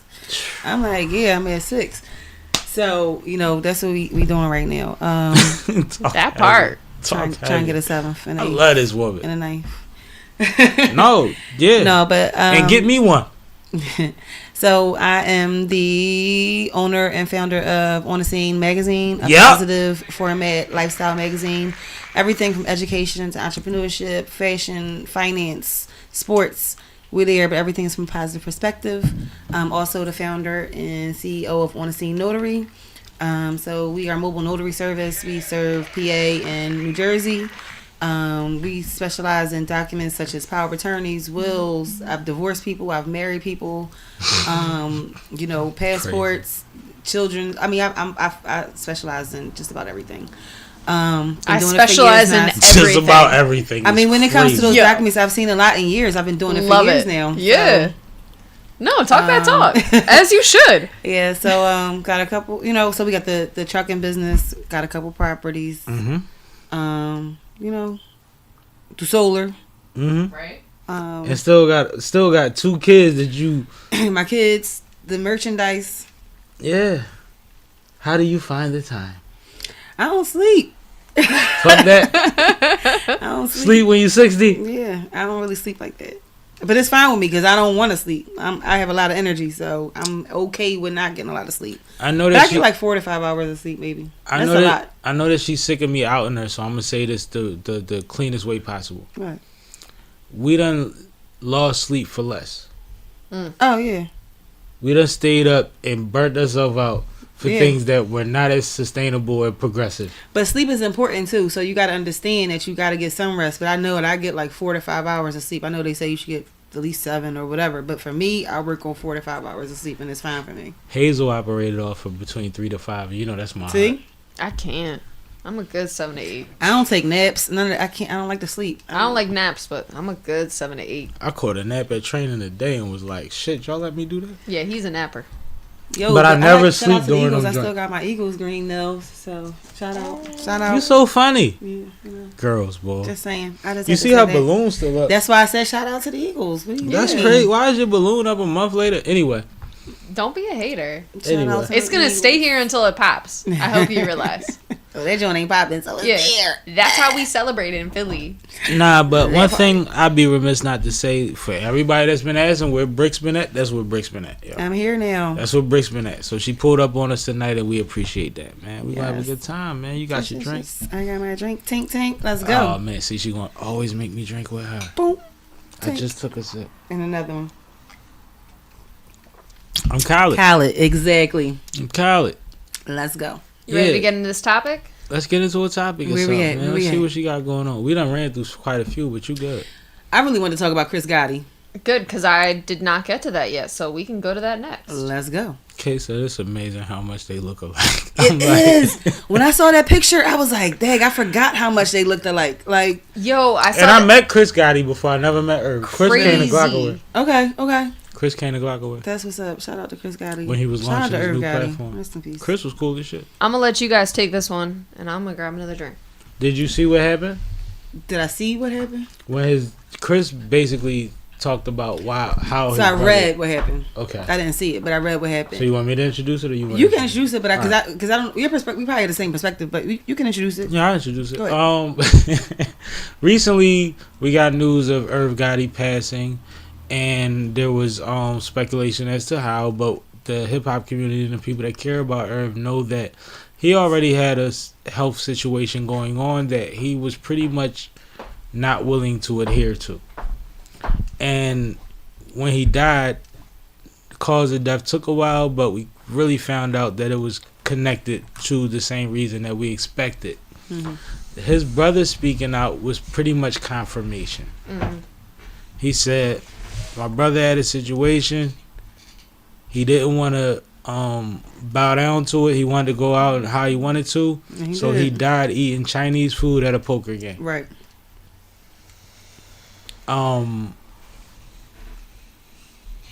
It shows that Chris knows his brother. I don't know if this was supposed to get out to the public. Where did he say this at? I don't know where he said it, but I think that it did. I'm happy that it got out to the public because I my thought this was an perspective. Instagram post. No, it was a video. It was Oh, an okay. interview. He So- was on an interview Okay. So I'm happy that it got out because or a live stream. Or for something. me, it highlights the importance of wellness, right? And especially men and black men don't really necessarily take or pay attention or accountability for their health and wellness. And like you said, he knew the battle. He actually said on He said it multiple times. multiple times. One of them was on Drink Drink Champs. Champs. You know that he said You it. got lint in your nail. Right. Oh, I got Eagles. Because I don't want you getting your drinking on. I got you. Appreciate you. No, but he mentioned a few times how he was battling with it and he wasn't really doing that well with the battle. Yep. And so it's important. I just think that especially diabetes, it's really a silent killer because people don't understand the effects and the things that you can go stroke, comas, all kinds of things, shock, all kinds of things that your body can go through, lose limbs, heart failure, all kinds of things are related to it. So it's just important that we pay attention to our health, young men, older men, because that's not an age defying disease. It's something that is more. Irv was young. He was younger. He was diagnosed younger. He was diagnosed like 10 years ago, at least in his 40s. He's been living with it for a while. At least in his 40s. For a while. But you know what? It's part of that strong friends conversation. Because anybody that you know that knows Irv, and like to meet Chris is to understand the brother of a Irv, right? Yeah, absolutely. You know what I mean? Brothers Absolutely. you knew who the one brother was very vocal and the other one was a little more, let's straighten these things out, figure Right. these things out. Irv was boisterous to the extent of almost obnoxious Mm-hmm. to people that loved him. Yeah. Because things came from that. Mhm. He had an energy that made things happen. So sometimes when it's extra, just like we was just talking about earlier about being weird, that just means you're not the average, right? Sometimes the part that people are uncomfortable with it, they're uncomfortable with it because they're uncomfortable with it for themselves. Correct. Absolutely. I had a homie that was 6'9" and another homie that was 6'9". My one homie that was 6'9" would get in the middle of the club and start dancing and pop locking and freaking on every girl in the club. My other homie said, "You look like a big dickhead." And he was 6'9" too. You know why? He wasn't comfortable being that guy in the party. Right? So Irv has a little bit of that in him, but that makes the difference between certain personalities and getting things done, as we know from Irv's legacy. Right. Right? So the other part that I would add to that is, as somebody that comes from where he comes from, he from Queens. He come from the Right. same stuff that all of the other Envy and all of them, they've seen each other grow up, right? Right. To accomplish as much as he accomplished, he made a conscious decision to go out how he goes out. Absolutely. And that is something that I can't, as much as people say that self-transitioning is selfish, people could say that what he did was selfish, right? Because he has kids and a legacy and people that care about him. But as a man, he's already jumped over the moon twice as a black man from Queens. So where does that stand? You understand what I'm saying? Absolutely, absolutely. He did it his way. All I could think about, I hear Frank Sinatra in my head. I did it my... You know, that's my So that's what I hear. And then even Jay songs, I was listening to that the other day, which made me think about this. And he's heavy in Jay career. Absolutely. Ex-career. Absolutely. So, yeah, but rest in peace to... I just think that the onslaught of the greats from our generation not being able to have the Quincy Jones effect to just ride this thing out, affect so many things, and just be an OG that say, now I'm gonna say whatever the fuck I want. We're not gonna get nobody there at this rate, yo. And selfishly to me, because I believe a lot of the times when you mourn people, you mourn from a selfish perspective. Absolutely. Right? Because if everything we say in the church, masjid, or whatever is true, then they've moved on to a better place and they've paid their penance, and we're going to pray for them to get more. Yeah. Right? Yeah, I think but about it all for the time. us, that's definitely from a selfish perspective. I think about that all the time for my own self-accountability. Expand. Because... I mean, even with my dad, you know, I lost my dad, and I just think about a lot of times. God bless OG, man. You know, I just think about a lot of times that, you know, when I, like, even today I had a situation and I was just thinking like, Dad, I wish my dad was here because he would make a call and make everything all right. Clear it all up. You know, and I was just like, Dad, you know, that's just real selfish of me. Like, that's just selfish. Like, but that's just one instance. It's adjusting to your new normal too, though. Yeah, it is. And just wanting him to be here. Just missing my dad. It's selfish. Like, it's like we had this conversation. Like, we here, we're born, we live, we die. The same thing that Irv said. Is crazy because that's what me and my dad talked about all the time. Not all the time, but that's what we talked about, and especially in his last, like, we talked about that. So he was always intentional. Yeah. You know that. Yeah, absolutely. He probably played the game a different way, but he always made sure that you knew. Oh yeah, for sure. Where his play was, even if you was a little late, he put you on to the play. For sure. Shout out to OG, but I just think it was interesting. Kay, what do you think about the timing? Usually a brother wouldn't say this so soon publicly. It's part of it too. Like, he died playing poker, eating Chinese food. I think he knows his brother, like you said. Like, I think Irv would have said it. Yeah. Like that. Right. More so. That's a Gotti thing to say. Like, it is. Damn. Yeah. Wow. Yeah. I'm gonna go out the way I want to go out. I'm gonna go out eating Chinese food, playing poker. Like, this. That's like, I'm gonna go out fucking. It kind of closed the chapter in a way that to like Irv Gotti followers made sense and made you feel like that's what he wanted. And I believe a lot of that. Absolutely. But I'm also selfish. Okay. You know? Like, I live on both sides of the spectrum. Like, there are things that are going to be accomplished for the people that he's affected, and he's not going to be there. People that wouldn't be there, or maybe not in such a timely fashion without him, because I don't want to discredit talent. Talent. I was even thinking about, you know how a lot of times we have, like, I was thinking of the music that he still might have done and contributed, the things that he still might have contributed to the industry. So I feel like it's a void. Run. I think it's a void. I know it's a void. It's production in that. This man was making TV shows and shit. Yeah.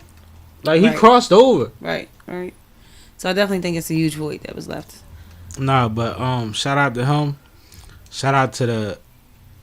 You a whole fan, right? Did you hear the Tales story? Which one?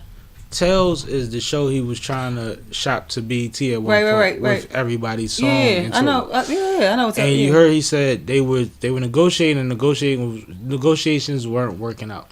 Yeah. And he found a way to get Hove there, and Hove came through, and they were so groupied out. Like, I need a picture. I need it's Jay-Z. And then they said, Jay, what do you think? And Jay said, if I was y'all, I'd give Irv whatever the fuck he asked for. Right. And they broke. They cut the lock off the. Tales was I like Tales. The budget opened up exponentially. Tales was fire. The storylines, the music, how they played through it. Was but dope. Even with that, you're a businesswoman, and so is Kay. having certain people in the room, regardless of what they have, what's on the table, paperwork, right? How many right.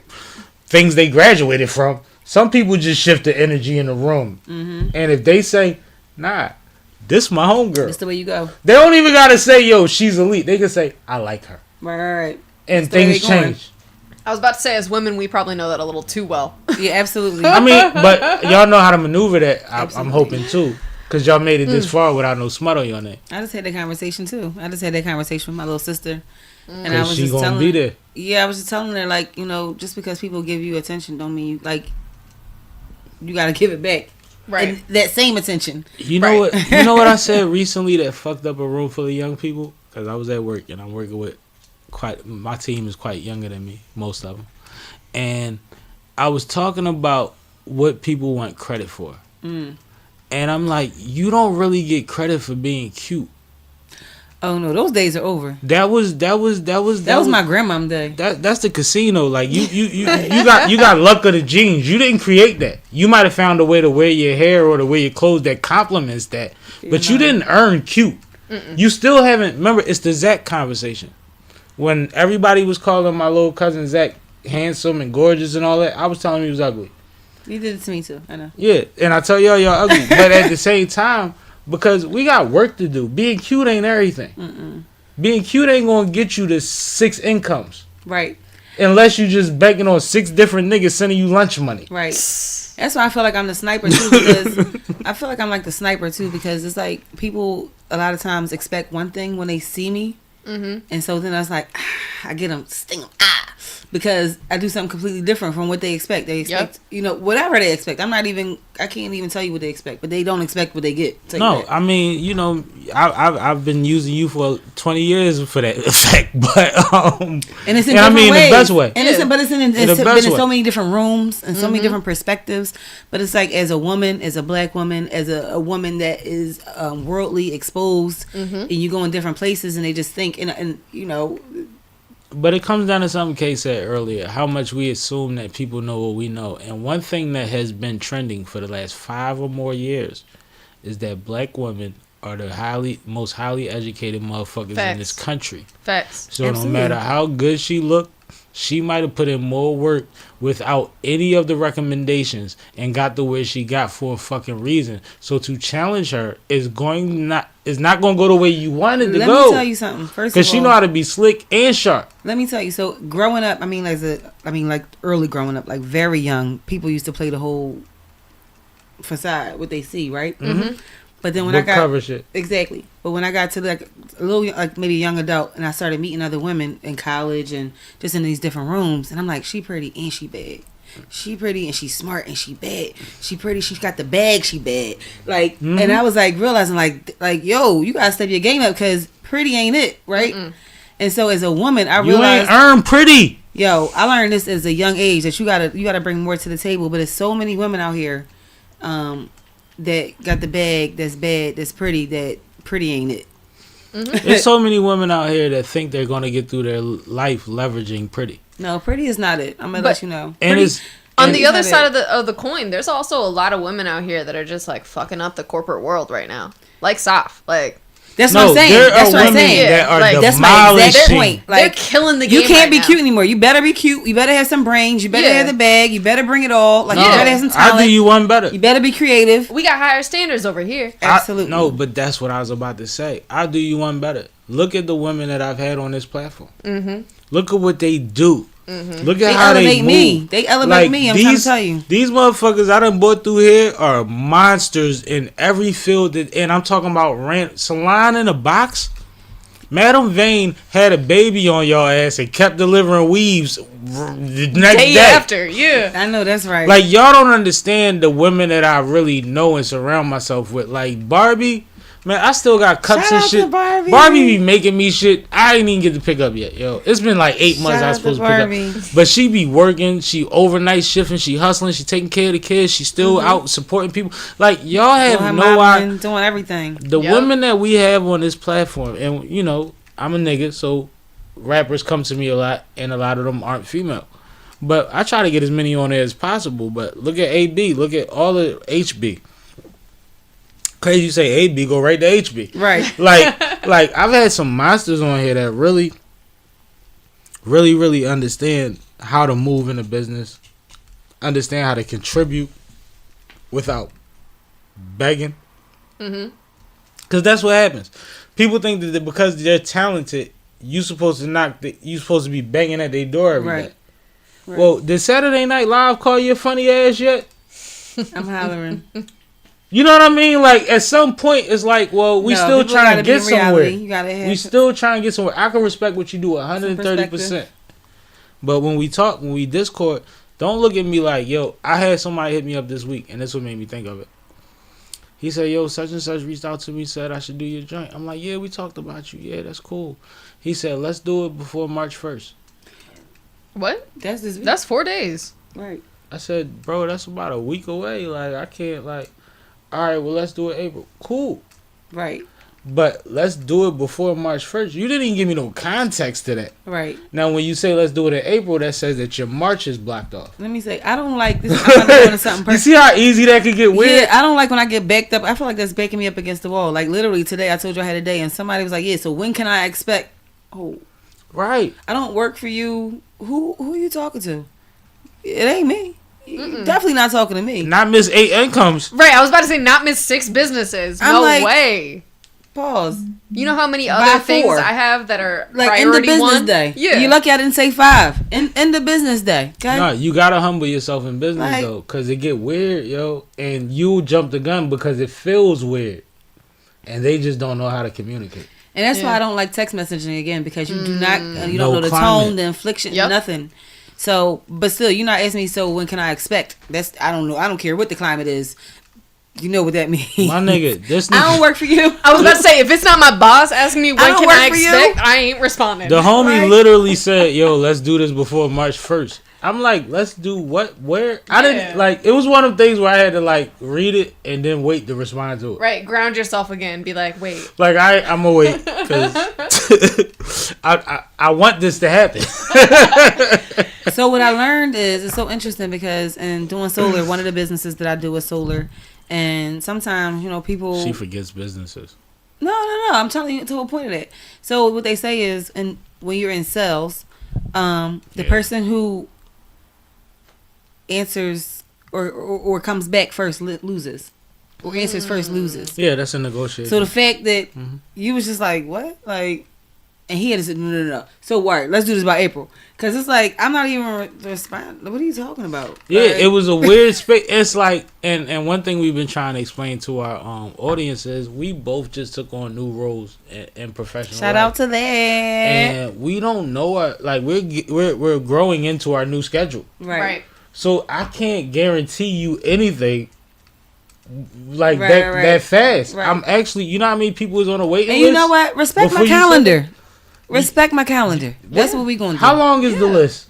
Infinite. Respect my calendar. That's what you gonna do. Like, I was about to say, we've had people that have asked to be on the SippinWitSammie show 5 years ago that we still have not gotten to. I just told him. I want to be clear. Literally on my way here, I said, yo, we got to talk about this artist. Dope. We talked about her a couple of years ago, but we needed, Yep. No, we had that conversation around 4 or something. Yeah. Yep. Like today. Literally had a conversation. People we talked about. Like, people... Listen. And I've gotten a lot of, and the crazy thing is, you brought some dope people through here that I'm gonna bring back through and have them come do a Monday or whatever live stream we do and go over topics with us. Like, right. I benefit from the people that you bring through, but everything is not schedulable right now. Right. No, you gotta respect the calendar. You gotta give people grace too. Like, everybody's because life at one is point not you your might have life. had some flexibility that I don't have right now. Yeah. Listen, I'm doing things. And the people we want to talk to. You just increased. You just got another source. Yeah. Okay. But why? Let's make it happen. But if I want to talk to you, clearly you probably got shit going on too. Yep. Exactly. Absolutely. So it's like people don't give grace, yo. Yeah.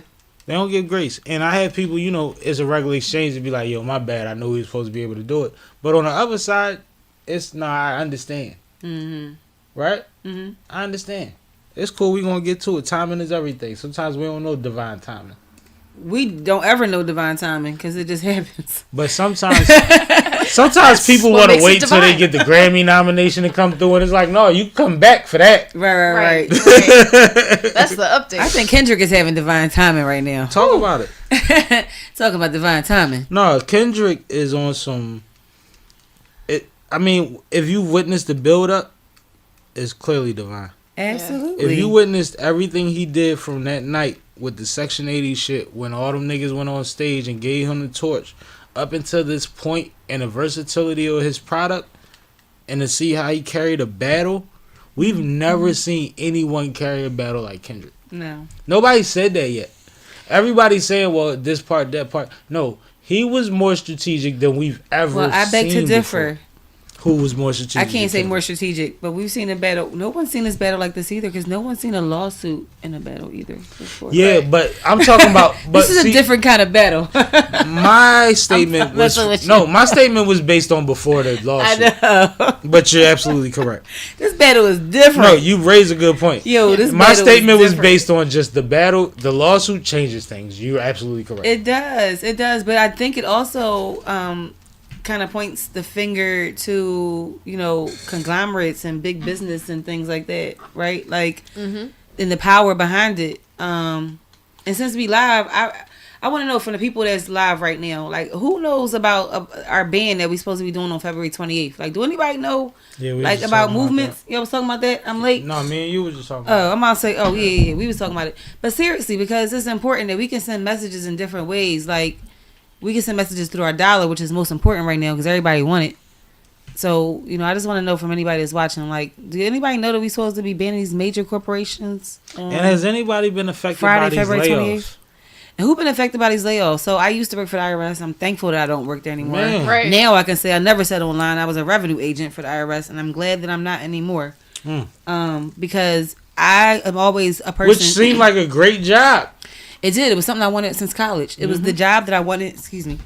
I think that's important to recognize. Like, my fault, y'all. Like, to say thank God I'm not there is not because it was a bad choice. It's No. because of what they going through. That's crazy. It's what they going through, and it was a bad choice for me because it's by person. Like I would just by chance. You know what? Go ahead. By people, I probably can't even say everything I want to say. But what I want to say is, it's just everything is not for everybody. Right. And just for me, I'm a person that want to make sure that everybody gets what they deserve. And sometimes when you in the middle between people, it's kind of hard for you to make sure that everybody get what they deserve. So I'm happy that I'm not in that situation anymore. It's unfortunate I know people that worked in the building I worked at on 30th Street that lost their jobs. And it's just unfortunate that they caught in the midst of this. I did hear that some of the layoffs were Philly jobs. They local for sure. So that just happened this last Local week. for sure. How do you know? You seen them on social media or No, I know them. They had reached out to you? Like, No, I saw them in another place. I saw them.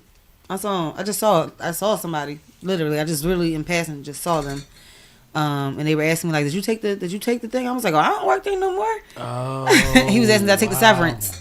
Wow. And I left. So I was like, I don't work there. I left. I left when I had to take care of my dad because that wasn't important. For me, taking care of the person that took care of me was most important. Right. And I had to put things in perspective. Right. Am I allowed to say that the demands that they're making of these people are borderline terroristic? Absolutely not. You're not wrong to say that. I'm glad I'm not put in that position right now. Like, they literally is saying, like, tell me what you did last week. Well, and what's worse is there's What? no clear My job description. That's what I did. When y'all was shaking shit up all week? My what job you think description. we did? We prayed. My job description. That's what I did. 1-2 bullet Monday.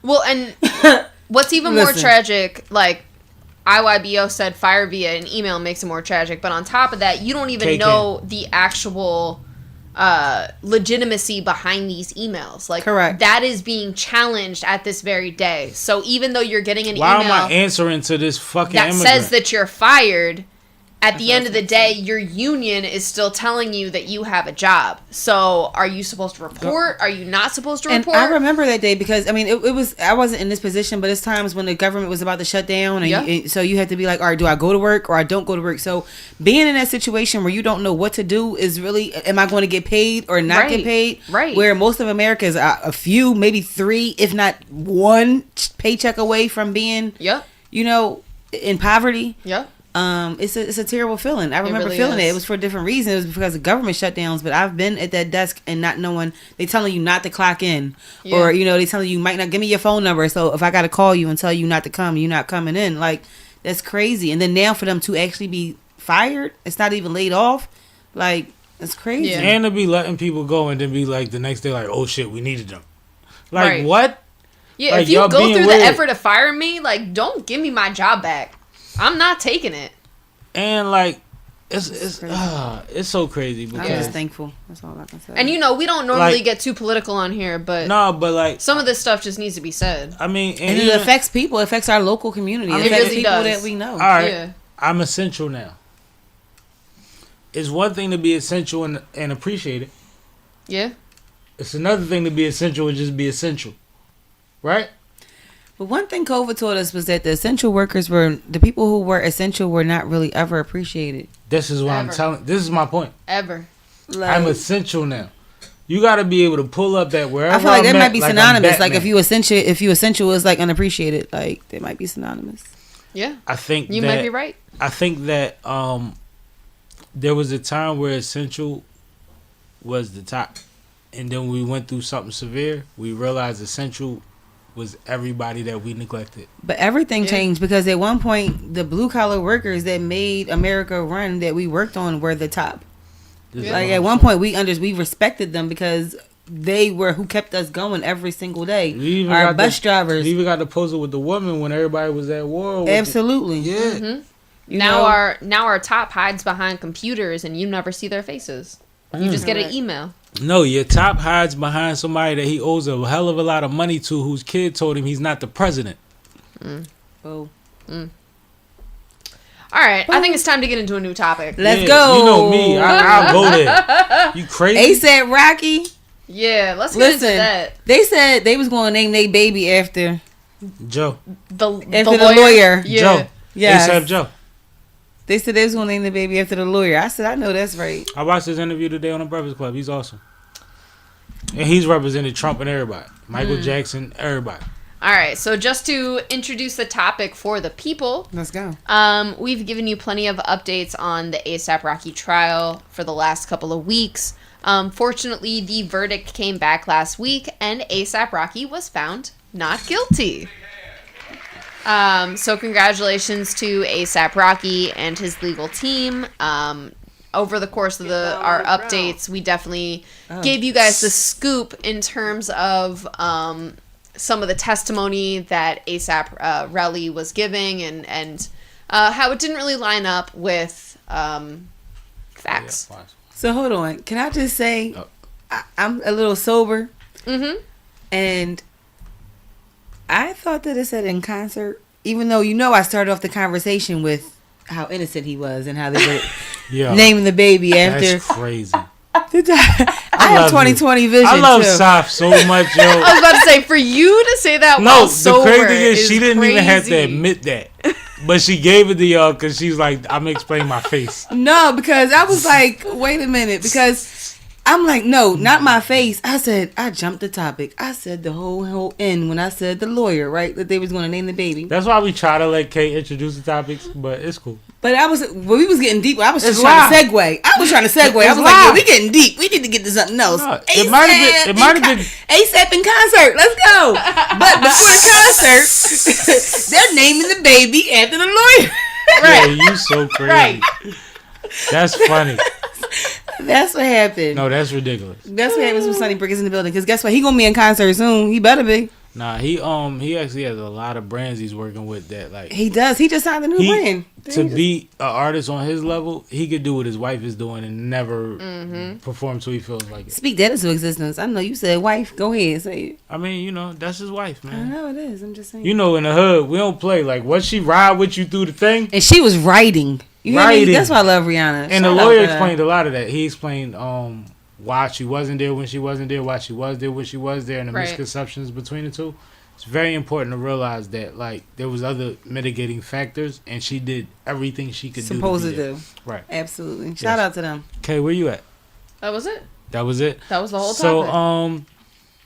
they said Rocky is innocent. We're gonna do this. That part. ASAP Relly, I don't know what time you was on, but it was a lot of weird shit. That was messy. You've been proven to be weird, and you're not gonna have the same reaction as ASAP Woody. It's not gonna go the same for you. Whoa. I'm just saying. But shout out to Rocky. 2 boys, young men that he has to raise. A wife that is a legend and a businesswoman. And he got caught up in some homie shit that got weird. Yep. With a nigga that wasn't. This the vibe I get from it, right? You gang because you gang, but me and you ain't. Right. So things start getting to a certain point, and now you reaching at straws. So we get into this disagreement, and it's probably a misunderstanding because you don't understand my profile and where I'm at in business, right? Because you're not there. And as young niggas and niggas that come up how we come up, it get physical. Absolutely. But then you brought the law into it. And then went and had a conversation with somebody that testified that said, oh no, he can give me 30 million real quick and I just go to an island. And then he said things that made the DA look stupid. Because it's like, well, they don't gotta, you know what I mean? So the lawyer is standing behind the DA like, he talk about y'all. So, one thing for sure, 2 things for certain. All of y'all thought that Rocky was crazy when he didn't take the plea deal. That part. But now y'all know why. You know why? And this lawyer is a motherfucker. He's a monster. Look up his track record, and every time he spoke about Relly, he said something like, you know, before I destroyed him, before I obliterated him. Like, he is you, my family, and we warring with them. With them. Us versus them. And that's how he play in a real way. And even when it comes down to the Trump cases he's represented, he told you which ones he represented and which ones he wouldn't. Right. And he asked him about other high profile cases, and he'll tell you, yo, I didn't deal with that because, all right, like the Diddy situation, I think it was. He said, man, I'm close to Rock Nation. He said a lot of things I can't. Conflict of interest. Things aren't.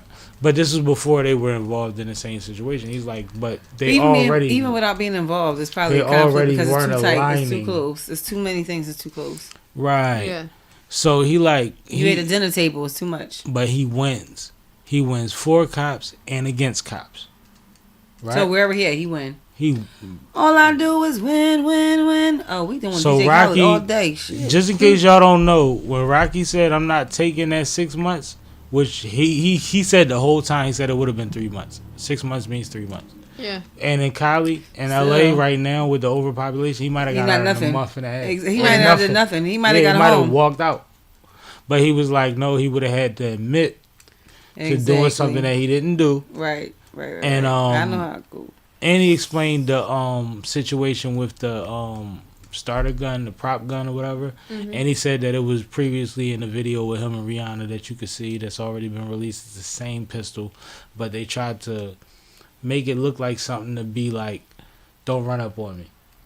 Because he was legal to have a firearm in the residence, but not on the streets. Right. And he wasn't at a level to pay for full-time security is what they're saying. They're saying now he has full-time security, and a lot of those endorsements fell right through. Like, he had a problem with Gucci. Gucci was trying to release a fragrance called Guilty with him on it. Oh, Gucci Guilty. Gucci Guilty. Yeah. And he was like, yo, I can't do that. Like, but Gucci Guilty is an old fragrance, so he just don't need to be the face. That's all. Hold up. They was like, but it's Valentine's Day, because that's when they released their fragrance for the men on.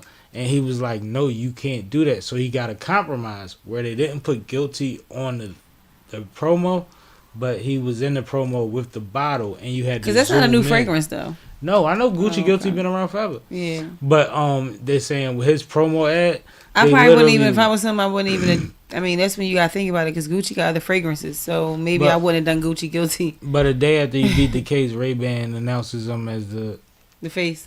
You that's why I said I knew he got some. Yeah. So like he said, the whole time they was on trial, I'm talking about the lawyer, he was in communication with all these brands, like ASAP. As he should be. And I don't want to call it Rocky, because it was weird about people reporting on this. They keep saying ASAP, and there's so many of them. He's against a nigga named ASAP. Right. It's Relly and Rocky. Right. So you Rocky, got Ferg, you got everybody. So yeah, it's but like, when you, but you got to be in journalism. You have to be correct. So I think you might just like to say Rocky instead, like you said, instead of ASAP, like, because it's a lot of ASAPs. It's like little and big. Like it's a lot of them. You can't just say little this and little that, because it could be Lil Fizz versus Lil C's. Like, and if I'm calling versus both Lil of these, Wayne, I'm calling both of these niggas ASAP, what are we talking about? Right. That's my point.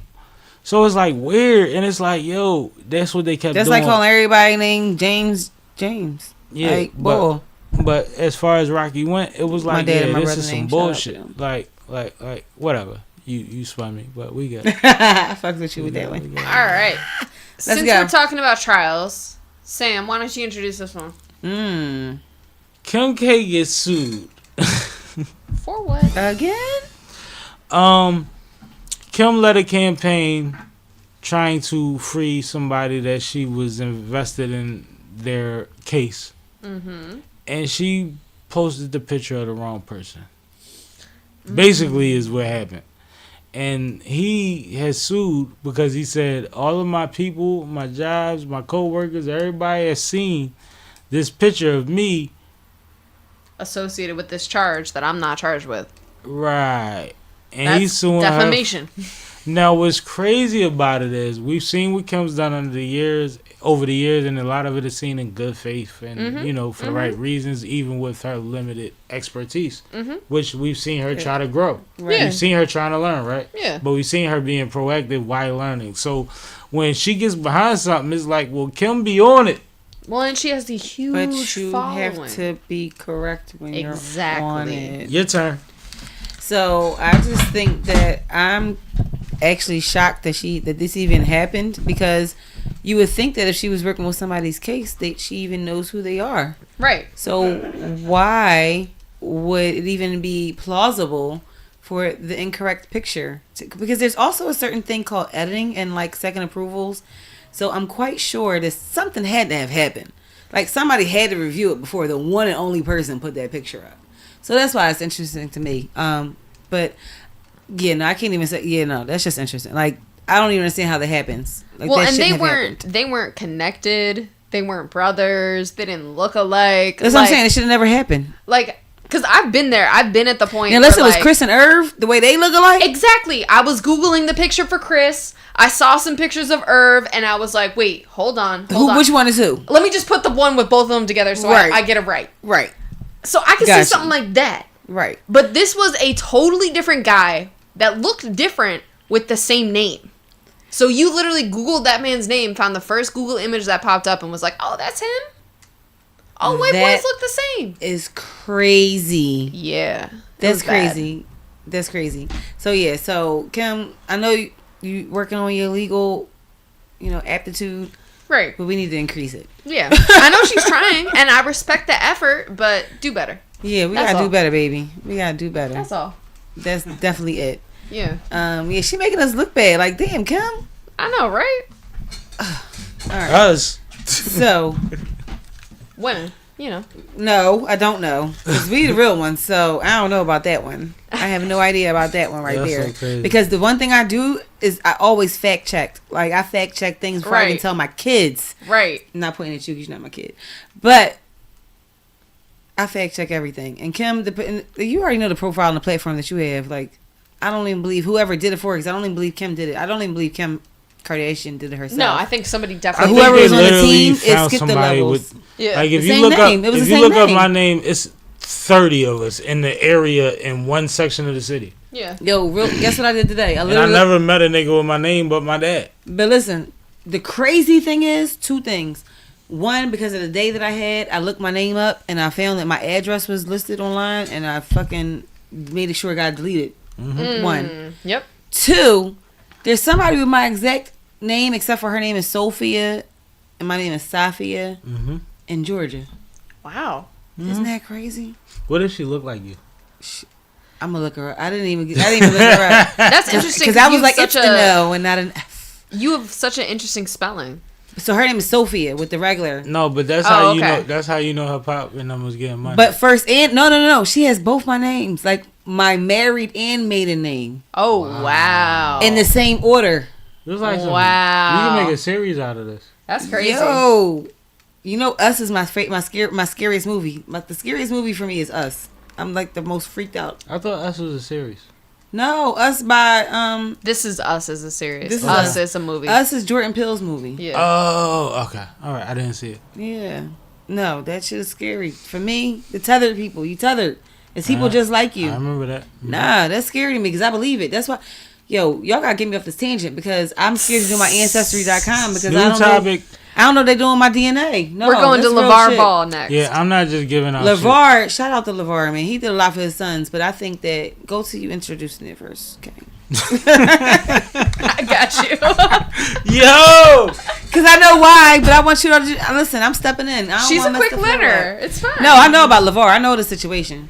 All right, so last week it came out that Lavar Ball had to have surgery to amputate his foot. Yes. So before we get any further, I do just want to say prayers up to Lavar Ball and his entire family. I can only imagine what he's going through. Losing a foot is a huge fucking deal, and that should not be understated. So I do just want to give him and his family prayers on that note. But despite this emergency surgery, he does, or I don't want to say emergency, we don't know if it was planned or not. Despite this surgery, he has been in very good spirits. Go ahead, you good? Are you good over there? No, we was trying to get so some amazing. Okay. We good. He does seem to be in very good spirits. He's already had a couple of photo ops, most notably this photo with his son post-surgery. And you can see that he's smiling, he's up, he's getting around. So it seems like he is on the mend and his recovery is going as to be expected. But, you know, like I said, shout out to Lavar Ball and the whole family. This is a big deal. It's a very big deal. Let me ask. So the one thing, again, so it makes me think about Irv again. I didn't see the reason. Does anybody know the reason of why he had to have his foot amputated? They haven't announced it. They said that it was a health emergency. So a lot of times that's related to diabetes. Exactly. So Right. that's what I wanted to bring it back to. Again, our health is important. But shout out to LeVar because I really commend him for what he did for his sons. You know, he's a father, a basketball father. He made sure that he actually opened doors. He did it critically. He opened doors for other athletes. He started a league that transitioned to what's going on now in professional life. Absolutely. So I just want to say shout out to him, but I really want to bring it back to our health. Women and men, we got to pay attention to our health. I don't care how old you are. You could be 17. You could be 7. I don't care how old you are watching this because my kids watch this when I'm on it and when my bro was on it too. Mm-hmm. But my kids watch this. And so it's just important for us to understand how important our health and wellness is. Because I know everybody, we born, we live, and we die, right? Mm-hmm. That's what we said this was all about in regards to Irv and my dad. And I just want to say that it's just important. Like, just keep that mindful, yo. Like, we want to be here. We want to make these moves. Like, and once again, I'm brought back because you brought something full circle. I got another full circle moment. I don't know if he was here, but we was talking about, you know, black people and health. He's a privileged black man that has the best doctors. Absolutely. So hopefully what happened was something that was super preventative and they caught it in a timely fashion that may not have been for others. Right.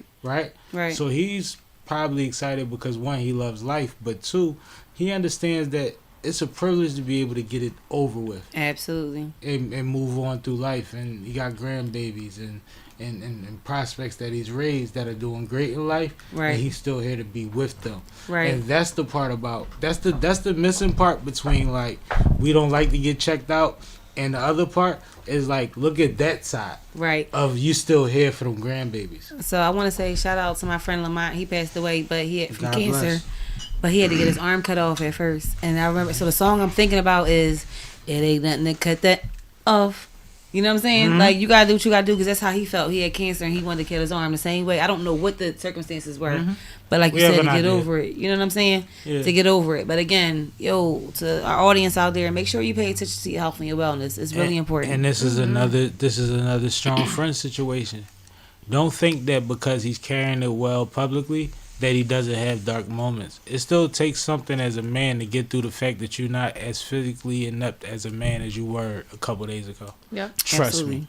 When I went through my knee surgery and I was on the mend, I was less comfortable walking around without something to defend myself as I was a couple of days before I got that surgery when I was still in pain and disabled. Right. Absolutely. Because now you come down a notch further because you have to build back up. Right. Hold on. I want to add one more thing. So a lot of y'all know, and if you don't know, my background is in financial awareness and accounting. But it's one thing that I've been made aware of, and it's one thing that you should do is keep your health and wellness in your budget. I don't know if you do budgets, you should do a budget. If you don't do a budget, get a budget. Explain keeping health and wellness in your budget, because I think I know what that means.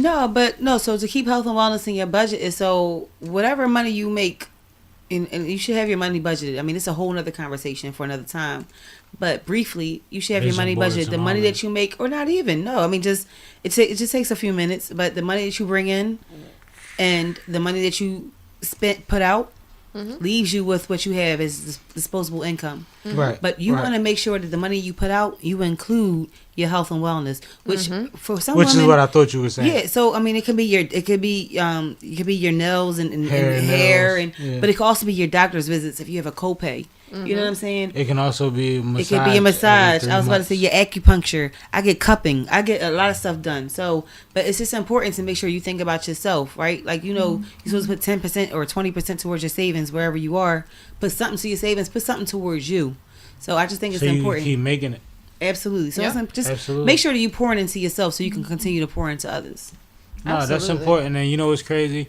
And we don't announce what it is, but the position I'm in right now, self-care is going to be very important. Absolutely. Right? Because it's a burnout job. Yeah. So I've been renegotiating my expendables. You know what I'm saying? And that's not just financially, that's hours, minutes.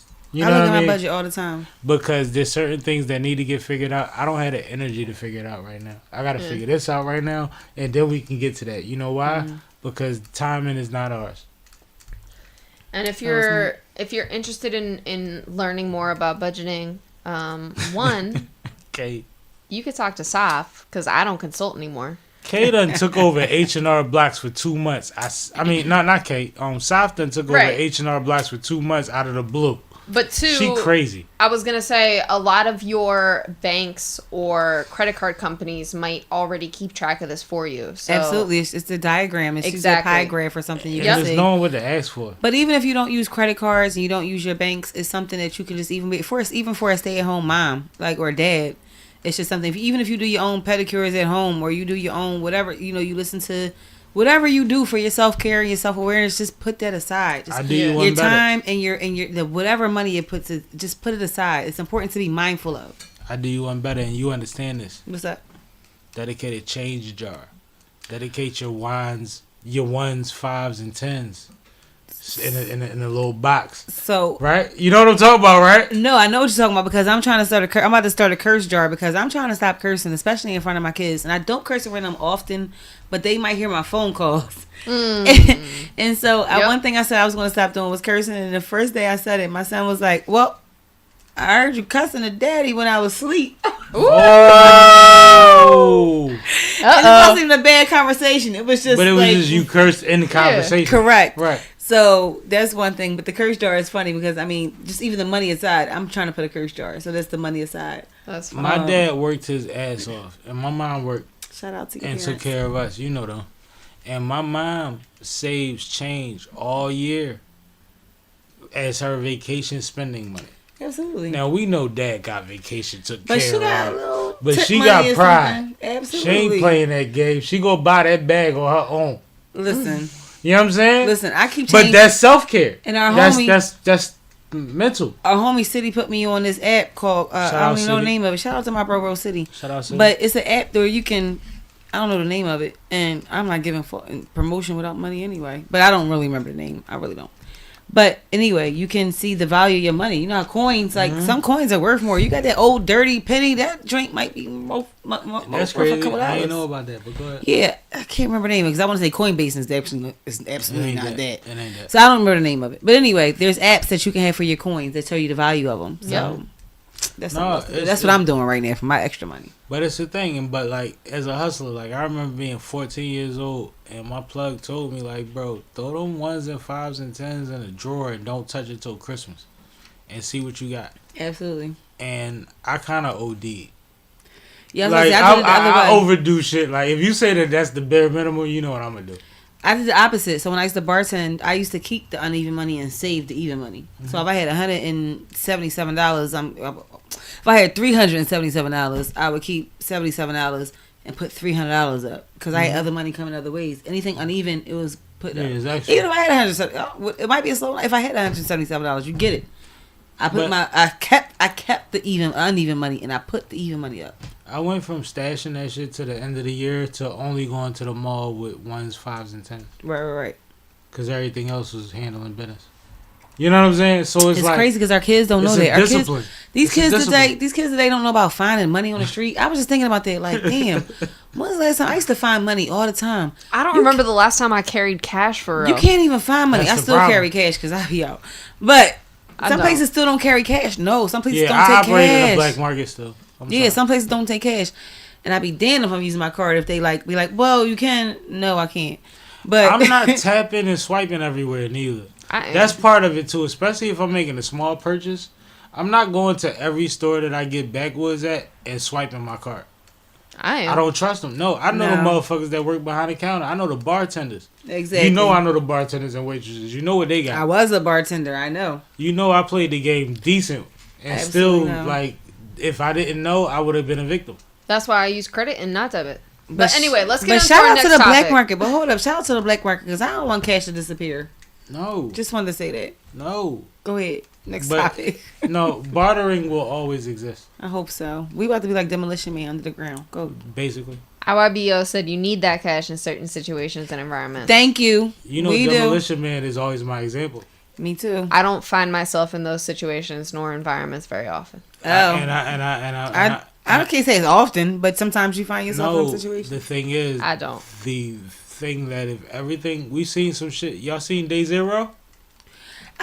This is the third time today this has been running. Y'all seen Day Zero? No, it's the third time today this has been running. Oh, alright. Kay seen it. Well, I'm gonna watch it today. If shit get weird for a couple days, you gonna wish you had a couple hundred in your pocket. I keep cash in my safe. As long as you got a safe that's fireproof, let's go. Yeah. I ain't stupid. I keep cash in certain situations. I just don't carry it on me. I got a couple. Nah, yeah. Just have it accessible because it might mean something that you thought it was obsolete. Let's move on, y'all. Watching it tonight because it's the third time today. You should. We just started it. Yeah.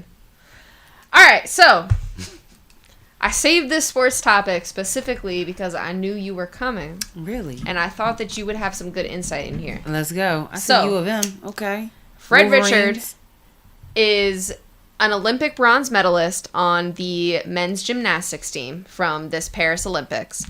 He also is a current gymnast on the University of Michigan's team. Wolverines. Go Wolves. Go ahead. So, as you know, gymnasts have very strict requirements when it comes to their uniform, the way that they present themselves, the way that they address the judges, the way that they celebrate after finishing their routine, all of that. There are very strict regulations around gymnasts in the same way that you would see in figure skating and some of these other more traditional sports, right? Correct. Yes. Okay. So, Fred Richard is doing something extraordinary. He took a page out of Jordan's playbook and he saw how Jordan defied the system to play in the shoes that he wanted to play in. And he posted recently on Instagram that this year, for the entirety of the Michigan season, he is going to debut this new uniform that you see here. So not in accordance with the regulations that say that he needs to wear a unitard, it needs to be tight-fitting. Right. He is wearing this baggy, almost basketball jersey-looking shirt with some gym shorts. Mm-hmm. And there's nothing about this uniform that's inappropriate. There's nothing about this uniform that doesn't allow him to perform his sport in the way that he needs to. But it's something that he has made clear makes him feel more comfortable. Absolutely. And he thinks will broaden the horizons of the sport in general if they take away the tights. And I just thought that this was interesting. I thought that this was great for him to be able to take this stand, especially to use his platform as a new medal winner. But yeah, I just thought that this was dope. So I wanted to get your input about what you guys thought about this announcement. This is the first I heard of it. It's the first I heard it as well, but I really want to hear a male's take first before I go, to be honest. The first thing I thought was this. Because I think it's all about comfort. Let's go. Yep. I think that this affects so many more things, right? Like, there's always male cheerleaders at a collegiate level, right? Mm-hmm. They're supposed to present a certain way, right? Mm-hmm. Everybody that's talented enough or athletic enough or interested enough to be in that role is not comfortable with the uniform. Correct. Mm-hmm. Right? We've seen women's basketball come out when they were in dresses. We've seen women's bathing suits where they were fully clothed and it looked crazy to get in the water with extra 10 pounds on you once it gets wet, right? Mm-hmm. So I think certain things had to transition, and for him to have the leverage. Now, success may not be in his immediate realm, but he pushed the needle. Right. It's like the Fab Five at Michigan, right? Black socks, black sneakers, baggy shorts. Right. That's funny because the IYBO just said Fab Five look. No, AI. Like, it's like all of that. But then look at this nigga. He a specimen. How tight do that shit gotta be? Right. Right. So my point, that's what I was getting to. Now let me get one more point out because I think you can expound on this too. And that's the only reason I want to say it before you. Remember what we've learned in recent history about how we categorize in a Columbine. Mm-hmm. Where it's like damn near slave trade. Yep. That's like, bro, you don't got to see my whole form for me to pull this move off, my nigga. So my point is, as long as it doesn't affect anything that he has to do with his performance, I don't think it's a problem. Now, it's probably a detriment because he's not as wind resistant. It probably is. So if he's still, that's my point. So as long as it doesn't affect what he's doing, exactly, that's my point. Now from a woman, or not even like from a mom, from a woman, or not even mom, what I'm about to say, scratch that. But from, it's like either too big or too little. You don't want to show your stuff. You don't want to show it. It's like, look, I don't want to show. Unitards are very invasive. Yes. They're very invasive. I'm a former dancer. I danced. Same way in dance. Right? And as I say, I didn't dance. I danced professionally. And a unitard, and I was a male dancer. Is very invasive. So listen, as long as it's not affecting his performance. And especially as a black male gymnast, like, you are a unicorn from the rip. Like, let's be clear. And then to also identify as straight and to be put in this situation where your manhood is constantly on display. Because at the end of the day, that's what it is. You know, that for him to be able to take that stand and say, no, I'm changing this, even if just for myself, like, that's huge. Can we have a real conversation? Yeah. You're that Muslim. Was real. You Muslim, right? Absolutely. You Muslim, yes. Right? All right, cool. So there's certain things that don't even adhere to my beliefs, but I want to participate in the sport. Mm-hmm. Recently, we've seen them make sport hijabs. Mm-hmm. I remember we were young. Some guys couldn't play football because the balls was made of pigskin. You see what I'm saying?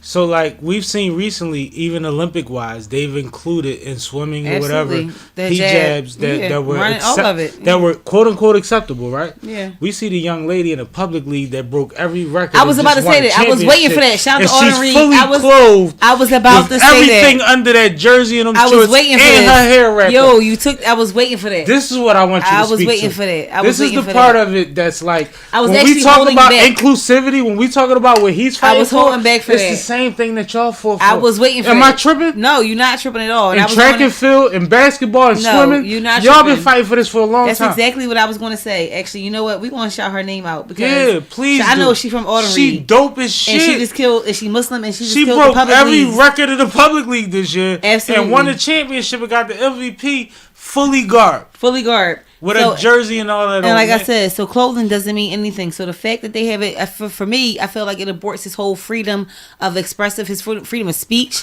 his freedom of creativity, his freedom of being himself. It aborts all of that. But I want to make sure that we get her name. But do know that throughout the history, uniforms have changed and adjusted for the times because some of them was exploitative or not comfortable or not conducive to what had to be done on the field or the court or whatever have you.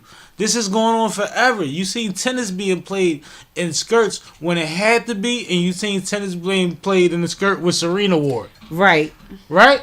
Absolutely. We've seen all of these adjustments to these sports. I think that gymnastics is the sacred thing, like you said, figure skating, Kay.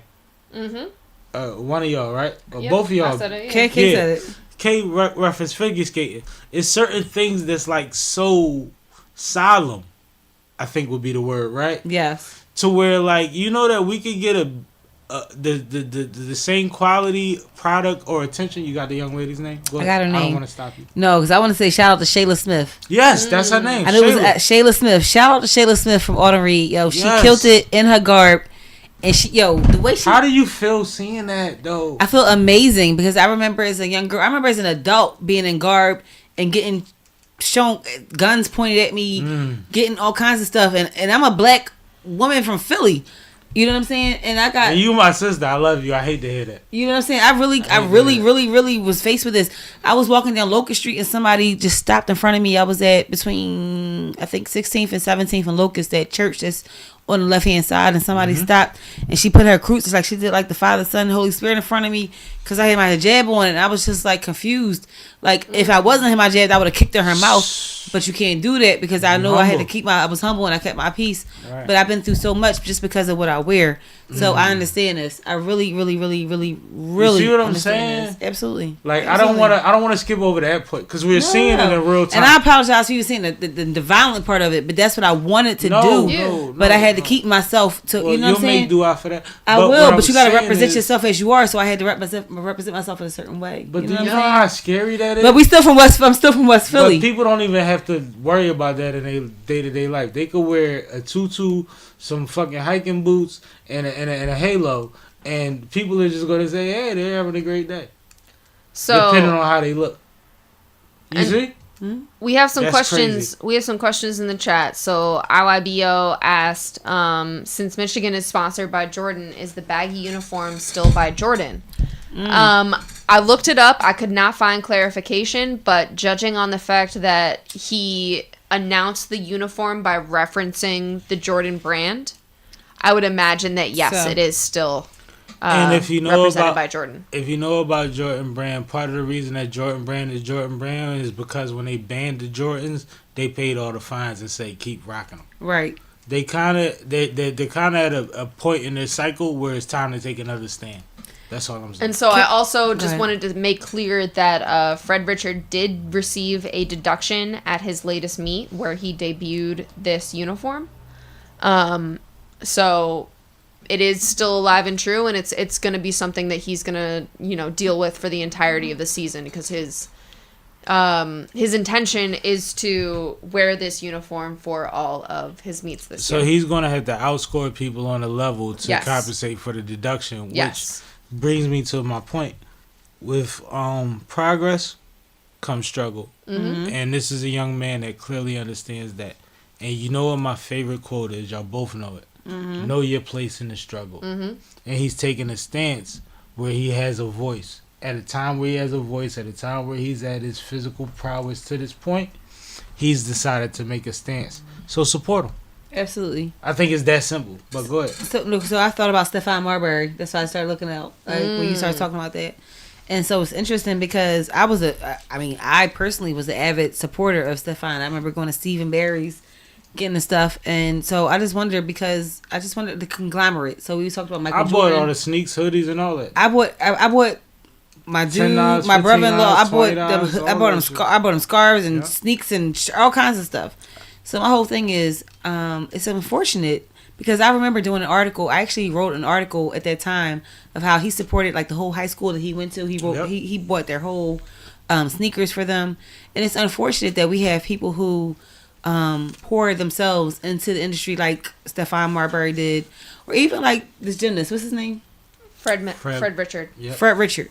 So although he's not a proponent of the industry from the standpoint of a supplier, but I hear what you're saying. He's supporting it. It's just a shame that we have so many people in our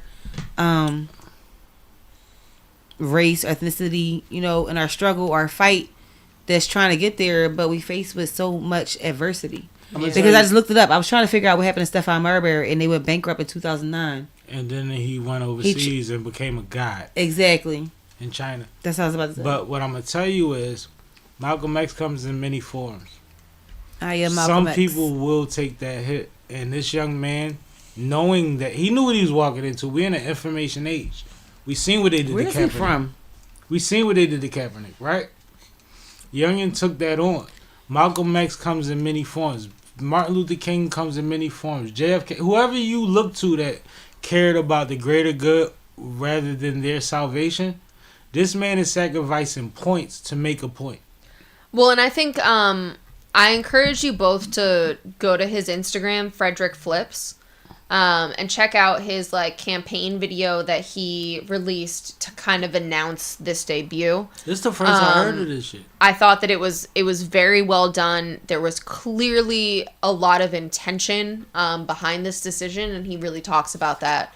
And no, I just thought this entire thing was dope, and that's why I wanted to save this topic for No, I'm once you glad- got here. I got him. I'm on here. Yeah. No, I'm glad because I wasn't aware. And like you said, it's gymnastics, right? Mm-hmm. But I'll tell you, you know Eric, Derek, and Ryan, right? Remember we used to be at recess, and Eric and Wesley used to be doing handsprings and back semis and all of that shit? Mm-hmm. One day I spent the night at Eric and them crib, and on Saturday morning we went to tumbling class. Right. These niggas was being trained to do flips. Yes. Right. Like, I didn't even know that was a thing. Tumbling class? There's a gymnastics school right around the corner. Which is technically gymnastics because Absolutely. it's flipping. ages, levels, and it's flipping. everything, every contraption you could think of, but you got to work your way up to it. And I'm sitting there. I'm not part of the class, so I'm there for a couple hours Right, watching. you watching because you're there. And I'm sitting there, and I'm like, get the. And then fast forward 20 years later, I'm in a UFC type of joint. The Y. Orion's wife, dad runs the UFC joint, like, Okay. and I'm sitting there, and they trying to get me to get in there, and I'm like, so what y'all been doing? They like, yeah, we've been doing floor exercises for the last 6 months. They've been on their back for 6 months. Right. No. You can't beat nobody in this motherfucker. Right. You Nope. need a pistol. I'm Up hollering. No. Not But like, laughing. his wife could cook niggas at a Wawa with no gun. Oh, her dad. Yeah. Apparently You see what I'm so. saying? It was amazing. So it's just like you just learn so much when you it's certain niches that you just don't even tap into, and it's like no, there's things going on over there that you might care about, you might need to know about. But I appreciate homie, man. That's some Fab Five shit. That's fly, Absolutely. especially in the Michigan joint. That's crazy. Yeah, for sure. You ready to move on? Yeah, let's do it. All right, We let's ain't stop gonna it. hold South up all night. She got 8 companies. I don't know. Yeah. I got kids to go to. I had that. That's what. Listen. I got work. It's so different now because when we had stuff, our teachers used to write notes home. I'm getting emails from teachers like, "Yeah, you missing assignments," And now you're accountable because like, did she open it? oh, it's done before I got here. I know. Oh, he got that work done before I got here. I know. I don't play know, that. I know you. I'm like my dad. When You it a comes to that. leafer. Listen, you can get it done before I leave the house. All right, so last topic of the night. Our friends over at AMP Ow. launched a new brand. So shout out to them. Aren't you gonna hit the applause or Let's something? go. Shout out to AMP. Thank you. They released Tone, which is a wellness brand. It includes everything from lotion, lip balm, deodorant, etc., etc. Body wash, all that. Yeah. Yep. With the launch, they also released a couple of YouTube videos where they searched for a brand ambassador. So if you haven't already, make sure you go check those out. They were fun to watch for sure. But overall, I think that this is dope. It's a smart move for them as a house.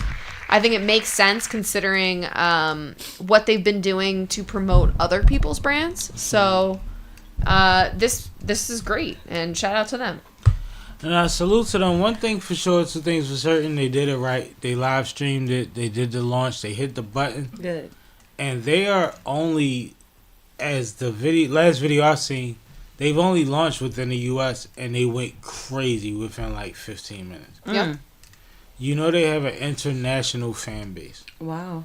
Now, one thing that concerns me about this, and in a good way, like I'm not even tripping, but it's like it gets to the point where we all grow our brands to a point where we have to do something together before we split up. Yes, correct. Does that make sense? Absolutely. Has anybody else thought that about this? I didn't think that about this. Because even if you look at Duke Dennis's participation, and shout out to him, he just went viral because Glorilla said, Duke Dennis, what's up? You know what I'm saying? She said, I like him tall, little, ugly. Duke Dennis, what's up? But I think that even with what's his name, that said he hasn't lived in a house in a year because they blew his room up so bad that he wasn't even in the crib for a year. Like, I think that they're at a point where this is like, you're going to see these, this is their Boys to Men phase. So they're going to respectfully do content when they do content. Right. But I think that when this next housing situation is up, we might not see the same situation. They're all becoming individual businessmen. And you know, what's his name? Agent has always been a real estate mogul. Right. The Canadian. Like, he just buy property. Yeah. So it's like everybody's growing That's in different it. ways. But I think tone was a very, very, very, very dope thing for them to do. I'm And very mad that- sustainable. I'm mad that you just made this topic low-key sad. Like, we was celebrating them coming out with a brand, and now all of a sudden you're talking about their breakup as if it's already happened. I'm not saying they're breaking up, but I believe that, like, I've been watching their movement. Dang. And things are... Dang. People are having to spend a lot of time outside of the house. Okay. And it's getting there. Like, They can move out the house. But once that happens, things get different. Yeah. It's not over because everybody's lit. But what happens it's over is, as a group, maybe collectively. I'm a young man. I'm not a young man. I was a young man before. There was a time where it was cool to have roommates. Oh yeah, I just had a conversation. No, but it's gonna be. At what age is it not cool to have a roommate? No matter how big the house is. I just had this conversation. Rappers go through this shit. Joe Budden went through this shit with Maul. He said Maul took the fucking laundry detergent. At what age is it not cool to have a roommate? But I think their It depends on the relationship. situation. I think their relationship is gonna be. My uncle lived in our basement when I was growing up. He was going through something. Can But that's not the same thing. Go ahead, Ken. It's not the same. I think their relationship is gonna be like Saf and us. Like, Saf is always going to be a part of the Sippin' with Sammy show. She's always going to be a founder of the Sippin' with Sammy show. She might not be here every single episode, but when she comes through, it's always amazing. I think that's how it's going to be. I agree. That's exactly what I was saying. Yeah. Like, I think that it's going to be one of those That's a good things analogy. that when Duke Dennis pull up, it's like, oh shit, Duke and this motherfucker. Yeah. When, you know what I'm saying? Right. I don't think that. I'm not looking at it as a bad thing. I'm talking about growth. Like, what y'all gotta realize. That's what I was saying too. What y'all gotta realize is that Phantom took Kai to that house hoping that they liked Kai at one point. They got along, and Kai blew up to a certain level that has blown all of them up because of the love. Like, everything with them is mutual. I don't see them falling apart because I think that this next generation, especially the way that they represent as a unit, is a little smarter than the homies I came up with. Right. I understand. They understand where their bread is buttered. Right. They understand that we all attain value, even if my value is 45%. Right. I need your 8. Absolutely. Right? I need it, and I love you. We wasn't there. Right. But I think that we're coming to a point where we're going to see the AMP house not be the AMP house no more, and we're just going to see big business and big streaming. That's what I think we're going to see. Because I think that ultimately, these are guys that, like, in any business, especially in entertainment, we can all be focused on getting on, but all of us have different perspectives of what we want to do with being on. Right. And that's what breaks apart people all the time. Right. But I don't think it'll break them apart because I think they're smarter than us. Well, I think that needed to be stated because you made me all sad with this breakup story. Are you No. beating the Eagles? Ain't Are you even beating the happy Eagles yet. balloon? Let's get happy. Are you beating the Eagles balloon? I would never beat this. Because I saw it like it hitting you and you were hitting it back. I'm letting it wave. At Okay, Nah. wait. Yeah, you know? Nah, I wasn't on them like that. I'm thinking about like we're about to see another variation of something. Oh, for sure. Because these are young men, yo. I was trying to take it back to the With Eagles. a lot of Oh. power. Took it back. So what about the Eagles? Wait. Who you Sophia, want? Yes. before we get too far, IYBO said that you should drop your IG so that he can check you out and show some love. Sunny Brick. SUNNYBRICK. Thank you. You got it. That part. Nah, but what did you think? You weren't here I thought for we the were already last couple- following each other because I thought we were already following each other. Right, okay. You might. You ain't been here the last few weeks. Y'all won the fucking Super Bowl. I'm What was just your saying, household like? My household. I was definitely at the household. I know you were. I didn't go out, but it was amazing. It was fire. It was lit. Like, what you mean? How'd your kids feel? They was like, "Are we going to school tomorrow, or like, can we stay home?" Do they get it? Are they Yeah, we went to football the parade. fans? Yes, Y'all went to the parade? So, like, the you crazy skipping thing a is- lot of shit. my kids. First of all, I'm gonna have one of them sit down with you because one of them we about to start a podcast. You because told me that. he is like my son says things before the announcers says things, and he's been doing it since he's like 3. Like, for real. Like, I'm dead serious. Since he was 3. Like, my mom even says it. Like, I'll just ask Warren. Like, I'll just ask him what it is. Like, That's crazy. Yeah. Shout out Warren. That's my Funny. you know what I'm saying? guy. No, So- Warren is the homie. So yeah, so we're definitely looking to start a podcast with that because he knows his favorite sport is NASCAR. Yeah. He does NASCAR, baseball, football, basketball. He does it all. Like, he's just very knowledgeable. You sound like my man Mo. Yeah. Mo used to know about all that shit. So that's what we're working on. Nah, that's fire.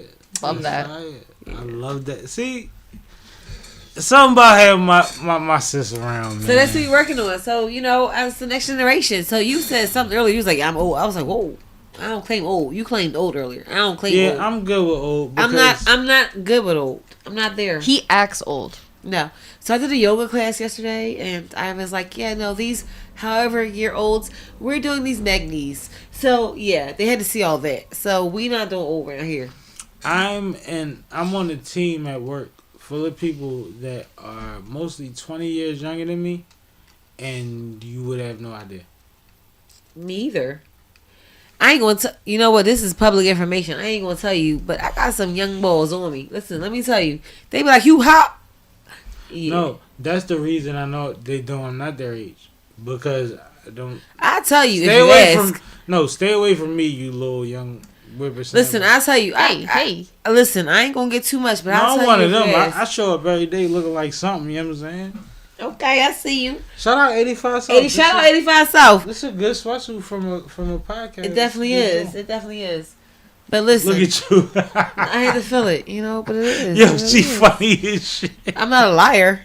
It's a good I'm job. a lot of things. I'm not a liar. No, it's quality. Oh, let's quality. go. It's quality. Don't worry. Yo, she funny as shit. That's funny. No, I'm just saying. I'm just happy that I got the young boys on me still. That's cool. Nah, you good. You I'm super still a young good. buck. Anyways, so weekend recap. Let's go.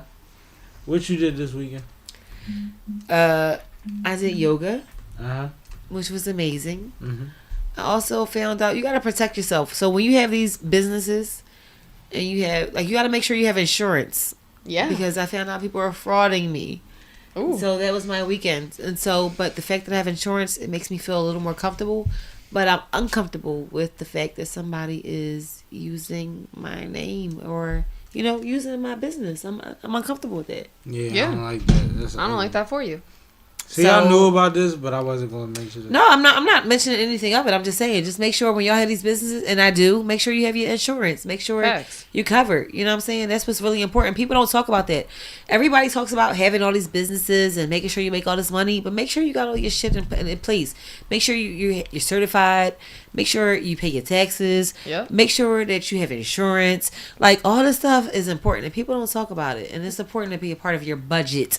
Something else we talked about. Yep. Protect your intellectual property. Yes, shout out to UK because, so shout out to Kay. I know she said she's not really consulting, but Black Press is the voice of Black America.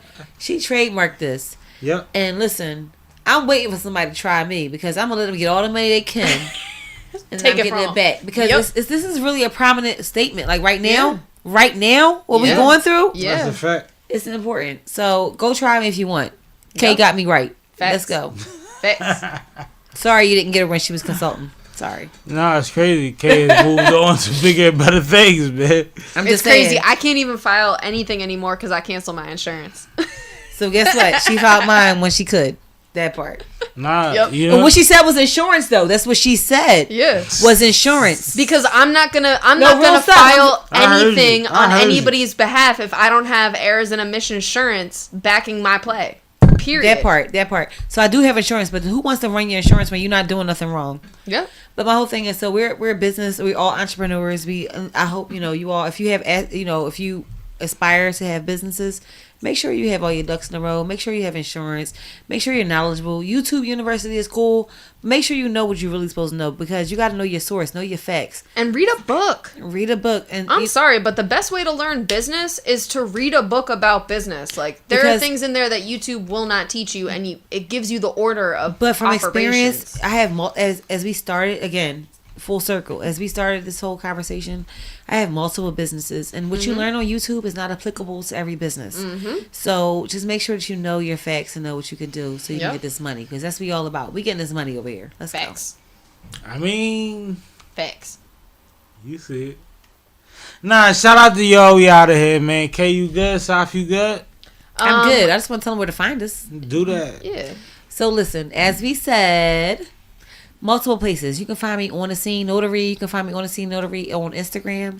On the Scene Magazine, Positive Influence Magazine, Positive Digital Magazine. On the Scene _ Magazine. And my real estate is a little private, but make sure you follow me. You can check me on SippinWitSammie. Listen, Damn. the original. You already know what it is. The original co-host. My girls, Kay is always here for us. You already know. Hey. Kay is in the building. Yo. But listen, make sure you follow us. We got some good information for you. So we're here, all of us. Let's go. Absolutely. Okay. Make sure that you tune into the channel this week. We have tons of new content dropping as always. We have some clips dropping from our interview with Assad to Real. We have shorts dropping from our interview with San Diego Food Truck. We have shorts dropping from our most recent lives. As always, we have something dropping every day at 4 p.m. and at noon. So make sure that you stay tuned. Hit up our YouTube, SippinWitSammie, to keep up to date with all the latest content that we drop. And of course, more will come. I'm good. Shout out to y'all, man. Hopefully y'all enjoyed us. We enjoyed y'all. And make sure you subscribe, because like I said, hit that notification button. We're going to be random for a little bit, but we're going to figure it out. Hey. Remember this? Remember this? Look. Remember this? This is SippinWitSammie. I am. I That's see what you doing? I see you. All right. I see what you doing. It's cool. I'm a nut. It's cool. You're not a nut. No, I'm good with it. It's okay. Never that. Never that. Okay, you look like me right there. I said, shit, that's me. I wear my orange shirt. Bitch, that ain't you.